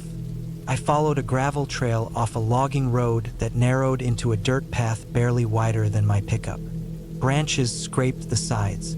The trees got taller and closer together. Then suddenly the trail opened into a clearing, and there it was, the cabin. It looked just like Roy described. One level, with siding faded to gray, tin roof half covered in pine needles. A short set of stone steps led up to a crooked little porch with a bench that looked ready to collapse. I stepped out, stretched my legs, and just stood there for a few minutes. I remember the quiet, the kind of quiet that presses in on your ears. The only sounds were leaves rustling above and the distant flow of the creek down the slope behind the cabin. Inside, the cabin smelled like dry rot and wood smoke. Dust coated everything. The windows were smudged but not broken. A small bed sat against one wall with an old wool blanket folded on top. A table, 2 chairs, a counter with some dented pots and pans. A wood-burning stove in the corner. 1 closet and a tiny back room with a bucket-style toilet setup. It was basic, but I wasn't expecting luxury. That first night, I just made a fire in the stove, heated a can of beans on it, and sat on the bench outside with a flashlight on my lap. I didn't hear a single car or voice, just the wind and a few distant animal calls. It was exactly what I needed. The next few days settled into a rhythm. I chopped some firewood in the mornings, took hikes through the woods during the day, read books on the porch in the afternoon, and built fires at night. I saw deer tracks near the creek. Once I saw a black bear across the ravine, far enough away not to worry. I kept my food sealed and hung in a bag from the porch rail just in case. But by the 4th night, something felt off. I'd fallen asleep early that evening, maybe around 9 p.m. The fire had burned down to embers. I woke up to the sound of footsteps, heavy, slow ones, not an animal. They were deliberate. I sat up in bed and held my breath. My heart was pounding. I heard them crunching over leaves outside the front wall. Then silence. I waited for what felt like an hour, but it was probably less than 5 minutes. I didn't hear anything else. I had no gun with me, just a hatchet and a utility knife. I stayed in bed, wide awake, until morning. In the daylight, I checked around the cabin. There were no clear boot prints, just disturbed leaves here and there. I told myself it could have been a deer or something heavy stepping around. I tried to forget about it, but that night it happened again. This time I stayed up. I sat near the window with the flashlight off, just waiting. Around 1:30 a.m. I heard it again. Slow steps in the dirt, near the back wall this time. Then a knock. Not on the door, not on the walls, on the side of the propane tank by the corner. a distinct hollow metal sound, like someone had tapped it with something. I didn't move. I just sat frozen, eyes wide, straining to hear. I didn't hear any retreating footsteps, just silence again. When I went out at dawn, the tank had a fresh scuff mark on it. That day I considered leaving. I really did, but it felt stupid to pack up over sounds in the night. I didn't want to be that guy who scared himself out of the woods, so I stayed. The third night, I moved the chair close to the wood stove and sat with the hatchet on my lap. I didn't light a fire. I left the place dark. I waited. Around midnight, the footsteps came again. This time they were lighter, faster. They circled the cabin. Then came a soft scraping sound at the back window. Not a knock, more like a dragging fingernail. I stayed still. I didn't even breathe. A minute later, there was a thud near the door, like someone had bumped into it with their hip or shoulder. I didn't sleep that night. As soon as it was light, I walked the whole area around the cabin. Still no boot prints, no clear tracks, but I found something else. One of the chairs from the porch had been moved 10 feet into the woods and flipped upside down. That's when I knew someone was out there messing with me. I spent the rest of the day stacking wood and sharpening the hatchet. I made a crude spear out of a broom handle and a knife lashed on with duct tape. I also rigged a few small tin cans with rocks in them and hung them from strings around the trees near the cabin so I'd hear if someone walked through. The fourth night came. Windy, cold. I didn't light the stove. I sat in darkness with both weapons on the floor beside me. Hours passed. The woods felt still, too still. Then I heard one of the contraps rattle. Sharp and clear. A minute later, a second one clinked. Then silence. I held my breath again. My ears strained to catch the smallest sound. I could barely hear over the thudding in my chest. Then came a soft, slow creak. The front porch. The old boards moaning under weight. Someone was right outside the door. I stayed crouched beside the bed. My hand clutched the hatchet so tight my knuckles hurt. I waited. No knock this time. Just the slow weight of boots shifting outside. Then the handle moved. Jiggled gently. Click, click, then stopped. No light. No voice. No sound. Just the handle testing me. Then I heard steps again, retreating. Quiet. Measured. Like someone was saying, "I'll be back." I didn't sleep. I didn't move until morning. When the sun finally came up, I rushed outside. No one. Just those same scattered leaves, now damp with dew. The contraps had fallen. One had been untied completely, laid neatly on a stump. That was it for me. I packed my things by noon. I didn't bother to sweep the floor or close the shutters. I just threw everything in the truck, back down the narrow trail, and didn't stop until I reached pavement again. A week later, I mailed the key back to Roy without a note. I never told anyone about what happened. Not really. I just said the cabin wasn't for me. Too quiet, too remote. But I think about that place a lot. I still wonder what they wanted. Whoever it was. What kind of person spends nights out there without making a sound, without leaving prints, just moving things around, waiting, testing? I never found out, and I don't ever want to go back to try.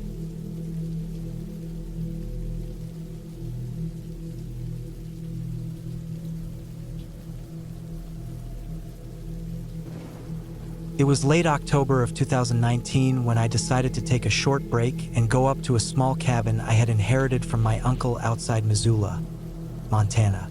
I had just turned 31 that year, and work had been piling up at the warehouse where I spent most of my days lifting, counting, and sorting cargo for a distribution company that paid just enough to get by. I was burned out, and I figured a few days in the woods would be good for me. No phone service, no people, just quiet. The cabin was about 2.5 hours from my place in Missoula. It sat down a rough gravel road surrounded by thick pine trees. It wasn't anything fancy, just one room, a small kitchen space, a bathroom with a water tank, and an old propane heater that made more noise than heat. But it was mine now, and it was quiet, and that was what I wanted. I loaded up my old Toyota Tacoma with enough food, a couple jugs of water, some dry firewood, and my sleeping bag. I took a .22 rifle with me too. Not for protection, really, I just liked to plink cans when I had time to kill. The place wasn't even wired for electricity except for a little generator that could run a few lights if I needed them. But I was used to roughing it. I grew up with family who hunted and fished, and this kind of isolation didn't bother me. At least not back then. I reached the cabin late in the afternoon, just before sunset.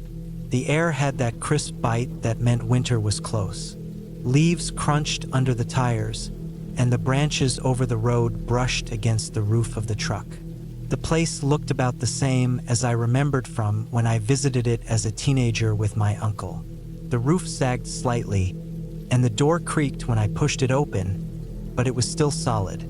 I dropped my gear on the cot and opened one of the windows to let the stale air out. There was a faint musty smell, like old smoke and damp wood. I lit the propane heater and set a small kettle on the stove to boil water. I unpacked slowly, settling in. That first night passed quietly. I ate some canned chili, read part of a paperback by lantern light, then rolled into my sleeping bag and fell asleep before 10. The second day was uneventful too. I spent most of it walking a loop trail that circled a frozen pond about a half-mile from the cabin. I saw a few deer tracks in the mud and scared up a couple of rabbits near a brush pile. I shot at a canide brought and hung from a tree branch but didn't hit much. My shooting was rusty. I sat out on the porch with a thermos and just listened to the wind moving through the trees. That's why I came out there, for that silence. That night was colder. I had to keep feeding the heater every couple hours just to keep the place above freezing. Around midnight, I woke up to take a piss and saw a few snowflakes falling through the dark.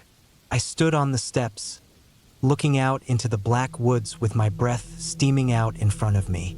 I felt small out there, but not in a bad way. The next morning, I decided to hike a little deeper into the woods. There was an old logging trail that cut east behind the pond and led into some denser forest.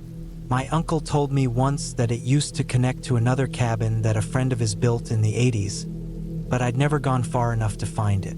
I packed a small bag with water, some beef jerky, and a flashlight and headed out around 9. The trail was mostly overgrown. In some places, you could barely tell it had ever been a road. Fallen branches and undergrowth made walking slow. After about 45 minutes, I passed what looked like an old fire ring. Just blackened stones in a circle, half covered with moss. No sign of recent use. I kept going, curious to see if I could find the old cabin. About an hour in, I found something else. There was a shallow ditch along the left side of the trail. It was filled with old pine needles, leaves, and a thin crust of ice. I noticed a tire track leading into it. Not a fresh one, but deep enough that it hadn't been washed out by rain. It looked like a vehicle had pulled off there at some point. I followed the track with my eyes and saw something I didn't expect. An old pickup truck, maybe late 90s or early 2000s, half hidden by a few pine saplings. It was tan or had once been. The body was streaked with dirt and the passenger side window was smashed. The hood was dented in, and one of the back tires was flat, sunken into the ground. It looked abandoned. I didn't recognize the make right away, but I got closer, brushing some branches aside. I don't know why I felt uneasy all of a sudden, but I did. Maybe it was the way the cab seemed tilted, like the whole thing had been pushed into the ditch and left. I stood there a minute, just listening. The woods were quiet. No birds. No wind. I circled the truck once. The driver's door was closed but unlocked. I opened it slowly. The inside smelled sour. There was an old blanket on the seat, a pack of cigarettes, a crushed soda can, and a plastic bag with what looked like jerky or dried meat. The glove box was open, and some papers had spilled onto the floor. I didn't touch anything, I looked in the back of the truck.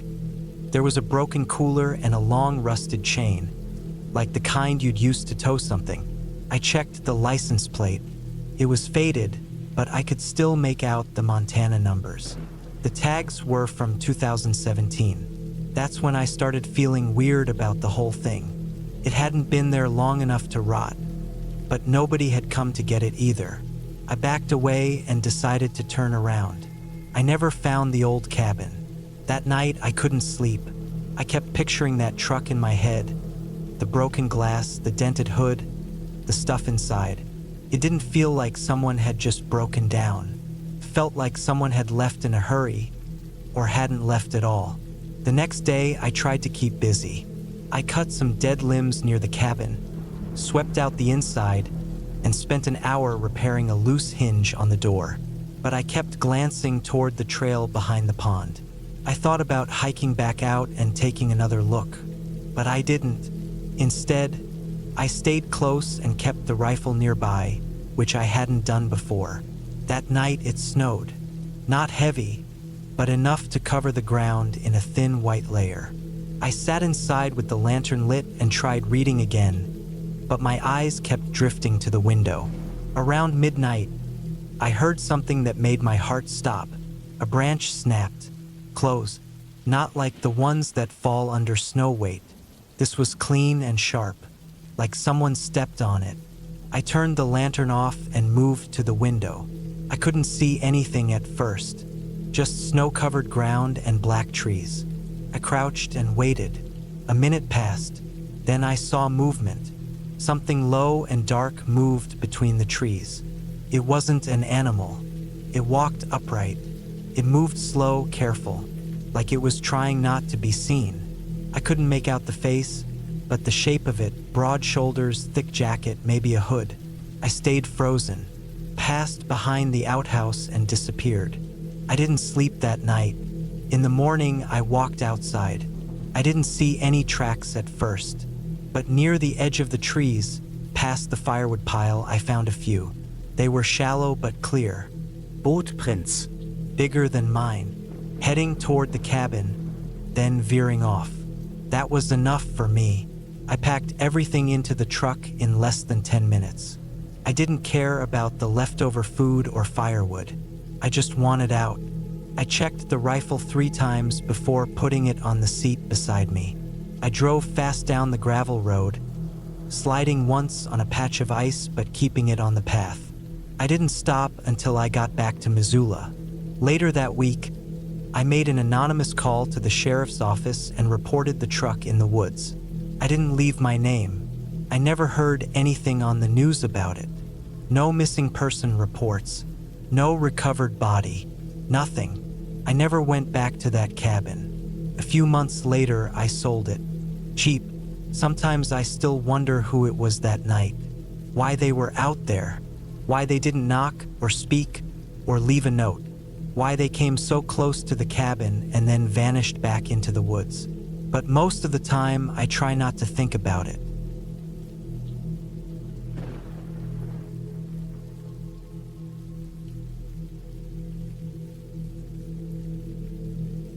It was the summer of 2014 when I decided to take a break from everything. I was 34 at the time, burnt out and tired. I'd been working back-to-back shifts as a plumber in Philadelphia, and that kind of physical work eventually breaks you down, especially when you've been on the job for over a decade. My back was always sore, I wasn't sleeping well, and I felt like I hadn't been alone in years. No time to think, no space, just people needing things fixed every single day. So when my cousin Frank mentioned his dad's old hunting cabin was still standing out near Uniontown, I jumped at it. It was isolated, tucked back in the woods off some half-maintained road near an old graveyard that hadn't been used in years. Frank hadn't been up there in over a decade, but he said if I was looking to get away and didn't mind being uncomfortable for a while, it was perfect. No running water, no power, just wood, nails, and the peace of nothing around for miles. I told him I didn't need anything fancy. I just needed to be left alone. I left on a Tuesday morning in early August. I packed my truck with canned food, a cooler full of ice, a big jug of water, a camp stove, sleeping bag, a .22 rifle just in case, and a few tools in case something at the cabin needed fixing. Frank had warned me it was probably falling apart, but I didn't care. I wasn't going up there for comfort. I was going to be alone. The drive took me 6 hours. The last hour was slow, mostly gravel roads, thick woods on either side. I passed a few houses, then none at all. The last thing I saw before the road disappeared into the trees was an old, rusted metal sign that said Lone Cedar Cemetery ST 1861. It was barely legible, hidden behind a curtain of brush and moss. The graveyard sat behind a sagging iron gate, just past a small pull-off where a dirt road veered off to the right. That dirt road was my turnoff. I remember how the trees leaned inward there, thick and heavy with green, blocking out most of the daylight. My tires kicked up rocks as I eased onto the trail, following it for maybe half a mile before I saw the cabin. It wasn't much. A single story about 20 feet long and maybe 12 feet wide. A small porch sagged at the front, its railings half rotted. The roof was intact, though the shingles looked weather-beaten and curled. A metal stovepipe stuck out the side. The wood siding was gray and cracked from age, but the place was still standing. I pulled up next to it, killed the engine, and stepped out. It was quiet, the kind of quiet where your ears feel hollow from the lack of sound. No wind, no birds, just trees and stillness. I walked the perimeter first. The back of the cabin sat only about 50 feet from the edge of the old cemetery. I hadn't realized it was that close. The graves were mostly stone markers, crooked and leaning, worn smooth by time. No new ones, no flowers, just a few broken fences and fallen branches scattered among the markers. The trees grew close, their roots bulging up the ground in strange shapes. The forest had reclaimed most of it. I didn't feel afraid, not yet, just aware. You can't stand next to a graveyard in the woods and not feel something.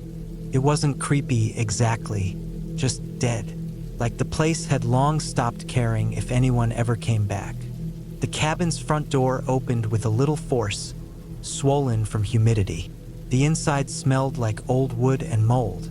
Dust covered everything. A small cot against one wall, a wooden table in the middle, a broken-down chair, some shelves with old cans and rusted utensils. A fireplace made of stone at the far end, filled with old ash and bits of birds' nests. Mice had gotten in at some point. There were droppings near the corner, but no serious damage. Could be cleaned. I spent the rest of that first day airing it out. Opened all the windows, swept the floor, shook out the cot mattress and laid down my own sleeping bag.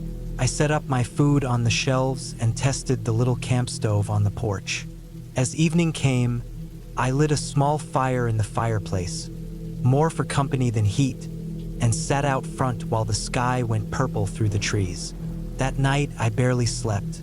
The woods were too quiet. I kept waiting for some sound, a coyote, an owl, anything, but there was nothing, just that deep forest silence.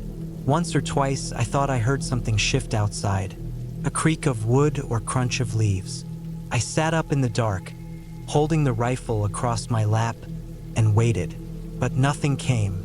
By the third day, I'd settled into a rhythm. I'd wake early, make coffee on the stove, hike a bit through the woods, sit by the graves sometimes and just think. I wasn't grieving anyone. I just liked the stillness of the place. The graves had no names I recognized, old family plots from the 1800s probably, but there was something calming about them. Some were just stones with no markings at all. A few were so covered in moss I couldn't even tell if they were graves or just old rocks. That night, something changed. It started with the smell. Around midnight, I woke up to this sharp, sour smell coming through the window. It wasn't smoke or animal. It was like something spoiled. I sat up, wide awake now, and listened. Again, the silence, but then a creak on the porch. Just once. Then silence again. I got up slowly, barefoot, and went to the window. The moon was bright enough to light up the yard. I didn't see anything. The porch was empty, but the smell stayed, stronger now, almost like rotting meat. I grabbed the rifle and stepped outside.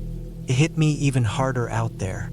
I walked around the cabin, scanning the woods. The smell was strongest at the back, where the tree line met the edge of the graveyard. I didn't see anything unusual. No animals, no movement, but the feeling, it was like I was being watched. Not by something up close, but from a distance. A patient kind of watching. I didn't sleep the rest of that night. The next morning, the smell was gone. Completely, like it had never been there. I checked for any signs, tracks maybe, but the ground was dry and covered in leaves. I walked through the cemetery, weaving between the stones. That's when I noticed something that hadn't been there before. Pile of rocks, freshly stacked, maybe 2 feet high, in a tight little mound right near one of the oldest graves. It wasn't big, but it was clearly man-made. It hadn't been there the day before. I was sure of it. The rocks were clean, not mossy like the others. Someone had built it during the night. I felt it in my stomach then, that heavy weight of realization. I wasn't alone. I spent the whole day uneasy. I didn't leave the cabin. I kept the rifle close. Every few hours I'd go check the back window, watching the tree line. But I never saw anyone. No footprints. No movement, just trees.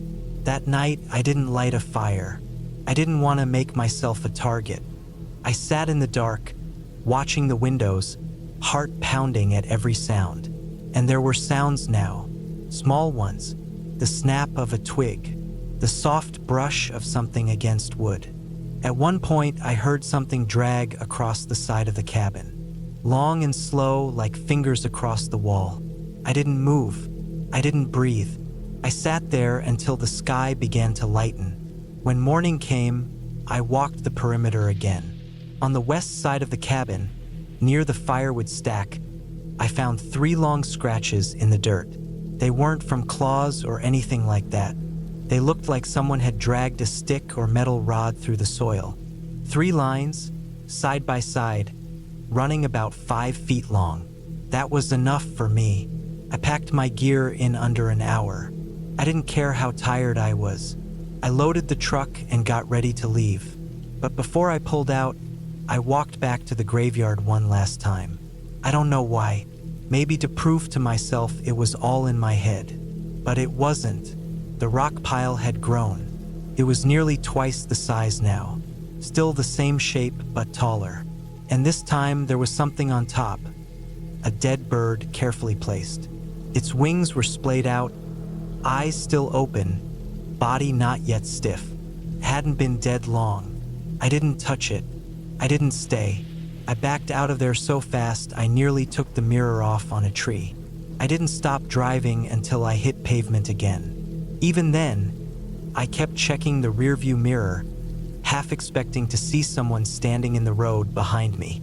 I told Frank what happened when I got back. He didn't say much, just looked at me like he didn't want to believe it. Said maybe it was squatters, maybe someone hiding out in the woods who didn't like visitors.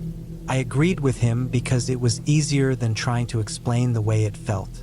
Like something was wrong out there in a quiet, old kind of way. I never went back to that cabin. A few months later, Frank told me it had collapsed in a storm. Roof caved in, whole back wall gone. He said maybe it was for the best. I still think about that rock pile sometimes, about how someone, whoever they were, built it slowly, silently, right under my nose. They didn't try to hurt me. They didn't even show themselves. But they wanted me to know they were there, watching, and that was enough. Whatever reason they had for staying near that graveyard, I didn't need to understand it. I only needed to leave, and I'm glad I did, because whoever they were, they didn't want company, and I was lucky they let me go.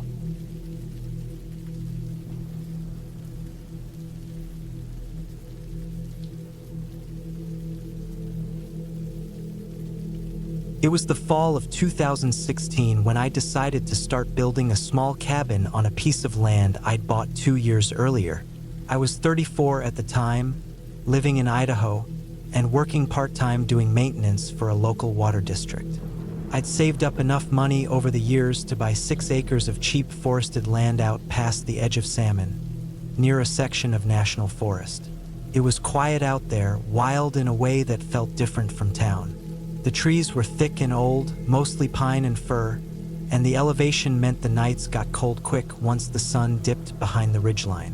I always wanted to have a little place of my own, somewhere simple where I could spend time without noise, without people, without anything I didn't want. The plan was to build it slowly. I wasn't a carpenter or anything, but I knew my way around tools. My dad had worked construction for most of his life, and I'd picked up a lot over the years. I wasn't trying to throw up a big house, just a small dry cabin I could sleep in and use during hunting season or when I needed to get away. No power, no plumbing, just something solid enough to keep out the wind and snow. It was supposed to be a personal project, one I'd chip away at whenever I had time off. I wasn't in a rush, at least not until that weekend. That October, a big storm rolled through. I'd taken a few days off work to finally start putting the roof on. I'd already poured some concrete footings in the summer and framed up the basic structure with treated lumber. The walls were up. I'd even wrapped it in house wrap, which helped keep the inside dry for the most part. But I still hadn't gotten the roof on, and once they said the storm was coming in hard, I figured I had to push. I didn't want all the interior stuff getting soaked, and besides, I needed to feel like I was making real progress. That Saturday morning, I loaded up my truck with tools, a generator, some sheathing, a tarp, extra nails, a small propane heater, and enough food to get me through 2 nights. I also brought my old mutt, Ruger, a shepherd mix who didn't like strangers but followed me everywhere like a shadow. By the time I pulled up to the tree-lined drive that marked the edge of my land, the clouds were already rolling in thick and gray. The air smelled sharp, like cold pine and wet soil. I parked about 20 yards from the cabin frame. You couldn't see it from the dirt road.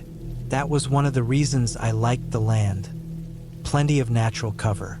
The trees closed in from 3 sides, and there was a shallow creek running about 100 yards behind the build site. It was peaceful out there in a way that made town feel fake sometimes. I got to work fast, dragging my gear out, firing up the generator, setting up the ladder. Ruger sniffed around the edges, then curled up under a fir tree and watched me like he always did. I spent the better part of that first day getting the sheathing up, hammering in long nails, measuring cuts with a dull pencil and square. I worked until the light started slipping through the trees. My arms were sore, and I'd soaked through my shirt with sweat, but the roof was halfway done. That night, I set up my cot inside the frame, lit the propane heater, and listened to the wind pick up. The rain hadn't started yet, but I could hear it coming. There's a sound the forest makes before a storm, branches creaking, leaves rattling like dry paper. I heard an owl hoot somewhere in the dark. Ruger was curled at my feet. I ate cold beef stew from a can and leaned back against the wall frame, watching shadows move across the exposed beams from my lantern. I tried to read a dog-eared field and stream, but my eyes kept drifting. I was more tired than I realized. When the rain started, it came soft at first, like it was feeling its way in. I pulled the tarp tighter over the open roof beams and tried to fall asleep. Sometime in the middle of the night, I woke up. Not all the way, just enough to know I was awake. The heater had gone out. The rain was louder now, steady and sharp, like nails on a tin sheet. I could hear the tarp flapping above me, slapping against the wood. I reached for my flashlight and checked the corners. Dry enough. Ruger wasn't at my feet anymore. That wasn't like him. I sat up slowly, rubbing the back of my neck, and listened. There was a sound outside. Something soft but steady. Not the rain. Something else. At first I thought maybe Ruger was pacing outside or chasing some animal, but it didn't sound like that. It wasn't frantic. It was slow, crunching, deliberate. It sounded like someone walking through the wet pine needles around the cabin. I froze. There's a very specific kind of stillness you feel when something isn't right. My gut tightened and my breath got short. I switched off the flashlight and stayed perfectly quiet, trying to listen past the sound of the rain. Came again, a footstep, then another, moving around the side of the cabin. Ruger barked once, sharp and loud, and I heard him scramble toward the noise. Then silence. Not a whimper, not a growl, just nothing. I waited. 30 seconds. A minute. Still nothing. I grabbed my headlamp and slipped on my boots, heart thudding against my ribs. I stepped outside, cold rain hitting my neck and running down my back. The beam of the light caught the trees, the mud, the half-finished cabin frame, but nothing else. I called out softly for Ruger. No answer. I checked around the cabin, scanning the wet ground, looking for prints or anything out of place. That's when I saw it. A single set of boot prints, pressed deep into the mud about 20 feet from the cabin, coming in from the woods, then stopping. Just stopping. No prints leading away. I scanned the trees again. My mouth was dry. I could barely swallow. I stayed out there for an hour, walking slow circles with the flashlight, calling Ruger's name, looking for any sign of him. Nothing. No sound. No movement. No animal calls. Just the rain and the wind and the creak of the trees above. I didn't sleep that night. I stayed inside the cabin with the flashlight on and the propane heater relit. I had a hatchet by my side and my shotgun on my lap. I kept expecting to hear another sound, another footstep, but the rest of the night stayed silent. By sunrise, the rain had lightened to a drizzle, but the woods were soaked and thick with mist. I searched the area again carefully, trying to find Ruger. I found some of his tracks and what looked like paw prints leading toward the creek, but then nothing. No blood. No fur. Just nothing. I didn't know what to think. Could have been a bear, maybe, or a cougar, but I'd seen both out here before, and Ruger had chased off his share of coyotes. He wasn't the type to just disappear without a sound. And those boot prints, I almost packed up and left then. Something felt off, but part of me didn't want to let fear drive me out. I'd been looking forward to this project for months. I told myself maybe someone was passing through. Maybe a hunter got turned around in the dark. The prints had looked fresh, but maybe they weren't. Maybe I was tired, and the storm had messed with my head. I spent the day finishing the roof. I tried to keep busy, keep moving, hammering in shingles through the drizzle, but I kept glancing at the tree line. I didn't play music. I didn't even eat lunch. My stomach felt tight the whole time.